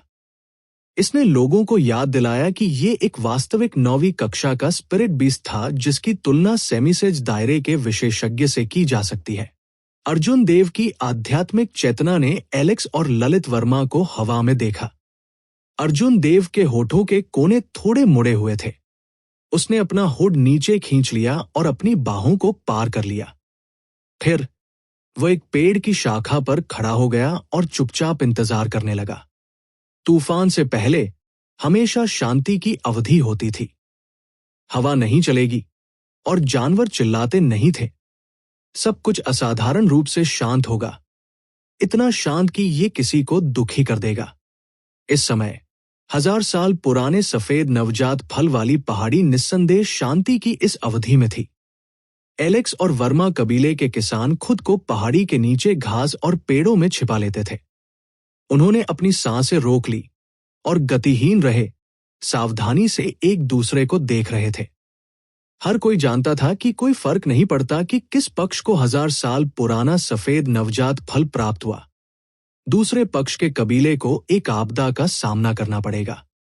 दूसरी तरफ के परिवारों को आपदा का सामना करना पड़ेगा और उन्हें ग्रीन समिट सिटी से निष्कासित कर दिया जाएगा। उनका सैकड़ों वर्षों का पारिवारिक व्यवसाय पूरी तरह से नष्ट हो जाएगा। कोई भी इस तरह के परिणाम को स्वीकार नहीं कर सकता था। दूसरे पक्ष के साथ लड़ाई अपरिहार्य थी। दोनों कुलों के कबीले के प्रमुख हवा में कंधे से कंधा मिलाकर खड़े होकर खुशी से बातें कर रहे थे। जो लोग नहीं जानते थे कि क्या हो रहा है, वे ये भी सोच सकते हैं कि दोनों पुराने दोस्त थे। एलेक्स ने ढलान की ओर देखा और धीरे से कहा, जब 1000 साल पुराना व्हाइट नवजात फल पक जाएगा तो ये निश्चित रूप से कई शिखर रैंक 9 स्पिरिट बीस्ट को आकर्षित करेगा। उस समय हमारे कुलों के शिष्य जाएंगे और इन विदेशी आत्मिक जानवरों को रोकेंगे। हम दोनों तिरंगे फ्लेम पाइथन को मारने के लिए मिलकर काम करेंगे। उसके बाद व्हाइट नवजात फल के लिए लड़ाई हमारी अपनी क्षमताओं पर निर्भर करेगी। भाई ललित, आपको क्या लगता है, ललित वर्मा ने शांति से मुस्कुराते हुए कहा, भाई सीटू के लहजे के आधार पर ऐसा लगता है कि आप मुझे हरा सकते हैं और सफेद नवजात फल प्राप्त कर सकते हैं। जब एलेक्स ने यह सुना तो उसके हाव भाव नहीं बदले। उन्होंने एक सती मुस्कान डाली और कहा, भाई ललित मजाक कर रहे होंगे। अगर मैं वास्तव में आश्वस्त होता तो आपके वर्मा कबीले को बहुत पहले ही इज्योर पीक सिटी से खदेड़ दिया गया होता। मैं अब तक इंतजार क्यों करूंगा? धूर्त बूढ़ी लोमड़ी, ललित वर्मा ने मन ही मन शाप दिया। वो इस विषय पर नहीं रुके। उन्होंने कहा, जरूर, चलिए आपके सुझाव के साथ चलते हैं। एलेक्स के पास तुरुक के पत्ते थे, लेकिन ललित वर्मा के पास भी ऐसा ही था। अगर वे अपनी क्षमताओं पर भरोसा करते थे तो ललित वर्मा डरते नहीं थे। जैसे ही दोनों चुपचाप इंतजार कर रहे थे, समय धीरे धीरे बीतता गया और आकाश में धीरे धीरे अंधेरा छा गया। आमतौर पर रात में सैवेज बीस्ट फॉरेस्ट में सभी प्रकार के जानवरों की दहाड़ सुनी जा सकती थी। अजीब तरह से आज रात एक भी दहाड़ नहीं हुई। रात के आसमान के नीचे कई जोड़ी आंखें छोटी पहाड़ी को घूर रही थी। किसी ने बिल्कुल भी आराम नहीं किया। असीम अंधेरे में समय और दृश्य जम गया था। एलेक्स और ललित वर्मा हवा में कंधे से कंधा मिलाकर खड़े थे। प्रत्येक के अपने अपने गुप्त उद्देश्य थे। सफेद नवजात फल के बगल में तिरंगे लौ अजगर, दोनों कुलों के कृषक पहाड़ी की तलहटी में मूर्तियों की तरह छिप गए। इससे भी दूर अर्जुन देव थे, जो काले रंग के लबादे पहने हुए थे, जो अपनी बाहों को क्रॉस करके एक पेड़ के तने के खिलाफ झुक रहे थे। सब कुछ एक अजीब तस्वीर बन गया। जो कुछ बचा था वो सफेद नवजात फल के पकने के लिए था। जब एक पहाड़ी धार फूटती थी और तूफान आता था तो तस्वीर बिखर जाती थी। सन्नाटे के बीच आधी रात हो चुकी थी। अचानक व्हाइट नवजात फल के 4 काले पत्ते प्रकाश से चमक उठे। काले पत्ते एक असीम तारों वाले स्वर्ग थे। प्रकाश के पतंगों तारों वाले स्वर्ग में टिमटिमाते तारे थे। इस समय जो लोग लंबे समय से इंतजार कर रहे थे, उनकी आंखों में हल्की उत्तेजना प्रकट करने में मदद नहीं कर सके। 1000 साल पुराना सफेद नवजात फल पकने वाला था। किनारे पर पहरा दे रहे तिरंगे लौ अजगर ने अपने शरीर को थोड़ा हिलाया। इसने अपनी कांटेदार जीभ को बाहर निकाला क्योंकि ये क्रिस्टलीय बफ सफेद फल को लालच से देख रहा था। एलेक्स और ललित वर्मा की आंखें चमक उठीं, यहां तक कि उनके जैसे चतुर लोग भी एक कदम आगे बढ़ने में मदद नहीं कर सकते थे। यहां तक कि उन्होंने खुद भी इस पर ध्यान नहीं दिया। पहाड़ी की तलहटी में छिपे 2 कुलों के किसान आगे झुक गए, एक साथ 5 या 6 मीटर आगे बढ़ गए। इस समय शांत तस्वीर में कुछ लहरें दिखाई दी। दूर के पेड़ के तने पर खड़े युवा, काले कपड़े पहने ब्लेड्समैन के अलावा, जो पहले की तरह शांत रहे, तस्वीर में बाकी सभी लोग प्रलोभन का विरोध नहीं कर सके। तस्वीर में सभी लोग प्रलोभन का विरोध नहीं कर सके और एक कदम आगे बढ़ाया। पत्तियों पर तारों के प्रकाश के पतंगों की संख्या बढ़ गई और वे चमकीले हो गए। इस असीम अंधेरे में वे और भी अधिक आकर्षक हो गए। अर्जुन देव, जो दूर थे, उन्हें स्पष्ट रूप से देख सकते थे। प्रकाश के हजारों मोड्स टिमटिमा रहे थे, बहुत सुंदर लग रहे थे। उन्होंने व्हाइट नवजात फल की चमक को ढक दिया, जिससे एक अतिथि द्वारा सुर्खियां बटोरने का एहसास हुआ। हालांकि हर कोई जानता था कि यह केवल अस्थायी था। कोई फर्क नहीं पड़ता कि एक सहायक चरित्र कितना उज्जवल था, वो अंत में सिर्फ एक सहायक चरित्र था। अचानक तारों की रोशनी के टिमटिमाते पतंगों के बीच में एक उग्र रोशनी दिखाई दी। प्रकाश धधकते सूरज की तरह था, जो तुरंत प्रकाश के पतंगों को दबा रहा था। यह ऐसा था जैसे सूरज चुपचाप रात के आकाश में छिप गया हो। जब यह अपना प्रकाश छोड़ता था तो चमकदार सितारे भी अपनी चमक खो देते थे। चावल के दाने की रोशनी सूरज और चांद का मुकाबला कैसे कर सकती है? जिस क्षण 1000 साल पुराने व्हाइट नेसेंट फ्रूट ने अपना प्रकाश छोड़ा, वो चमक उठा। एक विशाल और असीम आध्यात्मिक ऊर्जा आसपास के वातावरण में उमड़ पड़ी। आकाश में बहुरंगी रोशनी बर्फ के टुकड़ों की तरह बहती हुई लग रही थी, जो आकाश को शुभ संकेतों से भर रही थी। दहाड़, 5 रंग का शुभ संकेत और आध्यात्मिक ऊर्जा जो स्पिरिट फल से निकलती है, एक पल में दूर दूर तक फैल गई। एक जानवर की शक्तिशाली गर्जना पूरे आकाश और पृथ्वी पर गूंज उठी। जमीन कांप उठी जैसे ही शिखर रैंक 9 स्पिरिट बीस्ट अपने जीवन के लिए दौड़ा। सदमे की लहरें वास्तव में एक पल में इस स्थान पर पहुंच गई। मेरे सेतु कबीले के शिष्यों, मेरे आदेशों पर ध्यान दे। पहाड़ी की रक्षा करो, किसी भी स्पिरिट बीस्ट को पास न आने दे। मेरे वर्मा कुल के शिष्यों, मेरे आदेशों पर ध्यान दे। पहाड़ी की रक्षा करो, किसी भी स्पिरिट बीस्ट को पास न आने दे। एलेक्स और ललित वर्मा लगभग एक ही समय में चिल्लाए। जैसे ही वे बोले, उनकी आकृतियां बिजली की तरह हिल गई। 1000 साल पुराने सफेद नवजात फल के पास पहुंच गई। बिना एक शब्द कहे उनमें से प्रत्येक ने एक हथेली पर हमला किया, जिससे तिरंगे लौ अजगर को भेजा गया, जो 1000 साल पुराने सफेद नवजात फल को निगलना चाहता था, उड़ रहा था। तिरंगे फ्लेम पाइथन ढलान के तल पर उतरने से पहले हवा में लुढ़क गया। फिर इसने एलेक्स और ललित वर्मा को गुस्से से देखा, जो इसके खिलाफ साजिश रच रहे थे। और दूर जाओ और इस जानवर से निपटो। अगर हम सफेद नवजात फल को नष्ट कर देते हैं तो यह खत्म हो जाएगा। एलेक्स का भाला कांपने लगा। इससे पहले कि तिरंगे लौ अजगर प्रतिक्रिया दे पाता, उसने हमला करने की पहल की। ललित वर्मा ने जल्दी से क्यूई की हत्या कर दी। तिरंगे लौ अजगर लगभग दोनों की तरह मजबूत थे। आमतौर पर अगर वे अकेले मिलते हैं तो वे बहुत प्रयास करने के बाद भी इस जानवर से निपटने में सक्षम नहीं हो सकते हैं।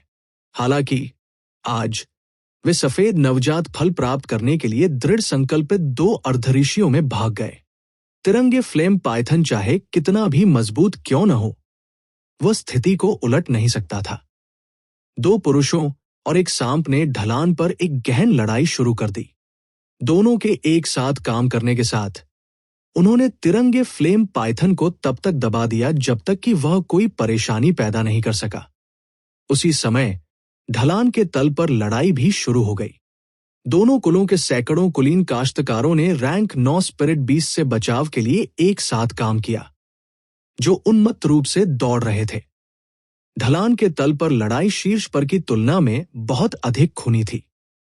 हालांकि कोई चोटी रैंक 9 स्पिरिट बीस्ट नहीं थे, लेकिन उनमें से अधिक थे।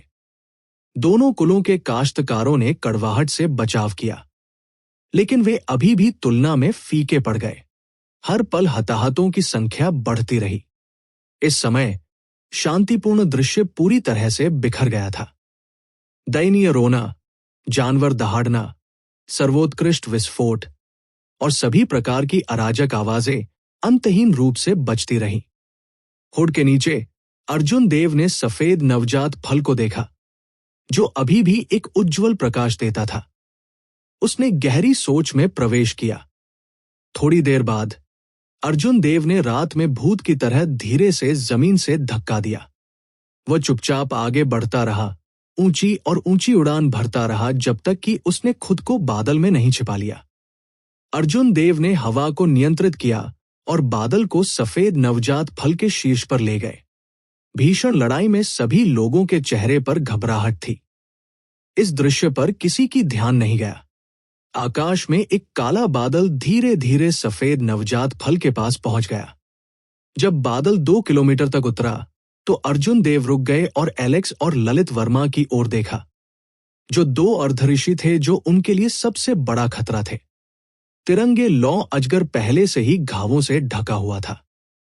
इससे निकलने वाली जहरीली लपटें पतली होती जा रही थी और इससे दोनों के लिए खतरा कम होता जा रहा था। यह देखकर कि तिरंगे फ्लेम पाइथन मरने वाला है, एलेक्स और ललित वर्मा की हरकतें धीरे धीरे धीमी हो गई। अनजाने में उनके बीच दूरियां बढ़ गई थी। एक दूसरे को घूरते हुए उनकी आंखों में एक अजीब सी रोशनी टिमटिमा रही थी। उनका मुख्य ध्यान अब तिरंगे फ्लेम पाइथन पर नहीं था। दयनीय तिरंगे लौ अजगर लगभग मर चुका था। विभिन्न कारणों से एलेक्स और ललित वर्मा ने इसे लटका दिया था। इसे जल्दी मौत देने से इनकार कर दिया था। एलेक्स के भाले की रोशनी बह गई और 3 रंग की लौ उड़ गई। गति आश्चर्यजनक थी, लेकिन वास्तव में इसमें ज्यादा ताकत का इस्तेमाल नहीं किया गया था। ललित वर्मा ने अपनी पीठ पर उड़ते हुए तिरंगे फ्लेम पाइथन को लात मारी। फिर वो उदासीनता से मुस्कुराया और कहा, भाई सीटू, मैं इस जानवर का अंतिम प्रहार आप पर छोड़ दूंगा। एलेक्स शांति से मुस्कुराया और कहा, भाई ललित, तुम पहले जाओ। अपनी मूवमेंट तकनीक से आप निश्चित रूप से तिरंगे फ्लेम पाइथन की मृत्यु से पहले उसके पलटवार से आसानी से बच पाएंगे। हाँ, भाई सीतू, तुम पहले जाओ। इस बूढ़े आदमी की ताकत की तुलना आपकी ताकत से कैसे की जा सकती है? किसी भी स्पिरिट बीस्ट के मरने से पहले वो एक हताश पलटवार करेगा। ये दोनों चालाक थे। जाहिर है, वे इस अंतिम हमले को सहना नहीं चाहते थे। जैसे ही ये दोनों एक दूसरे को दूर धकेल रहे थे, एक काली आकृति अचानक सफेद नवजात फल के ऊपर एक बादल से उतरी। ये अंकड़ा आश्चर्यजनक रूप से तेजी से आगे बढ़ा।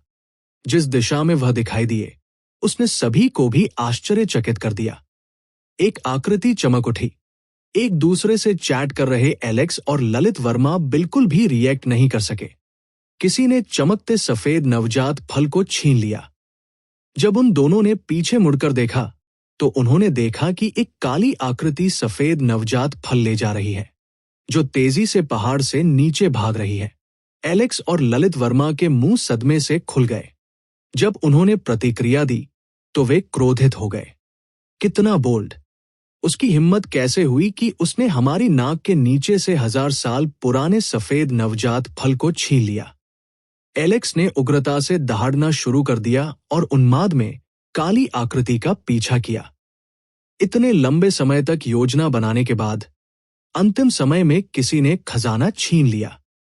ऐसी निराशा को कोई स्वीकार नहीं कर सकता था। बूम! भाले की रोशनी कांपने लगी और तलवार की रोशनी टिमटिमा उठी। अपने गुस्से में एलेक्स और ललित वर्मा ने एक-एक चाल चली।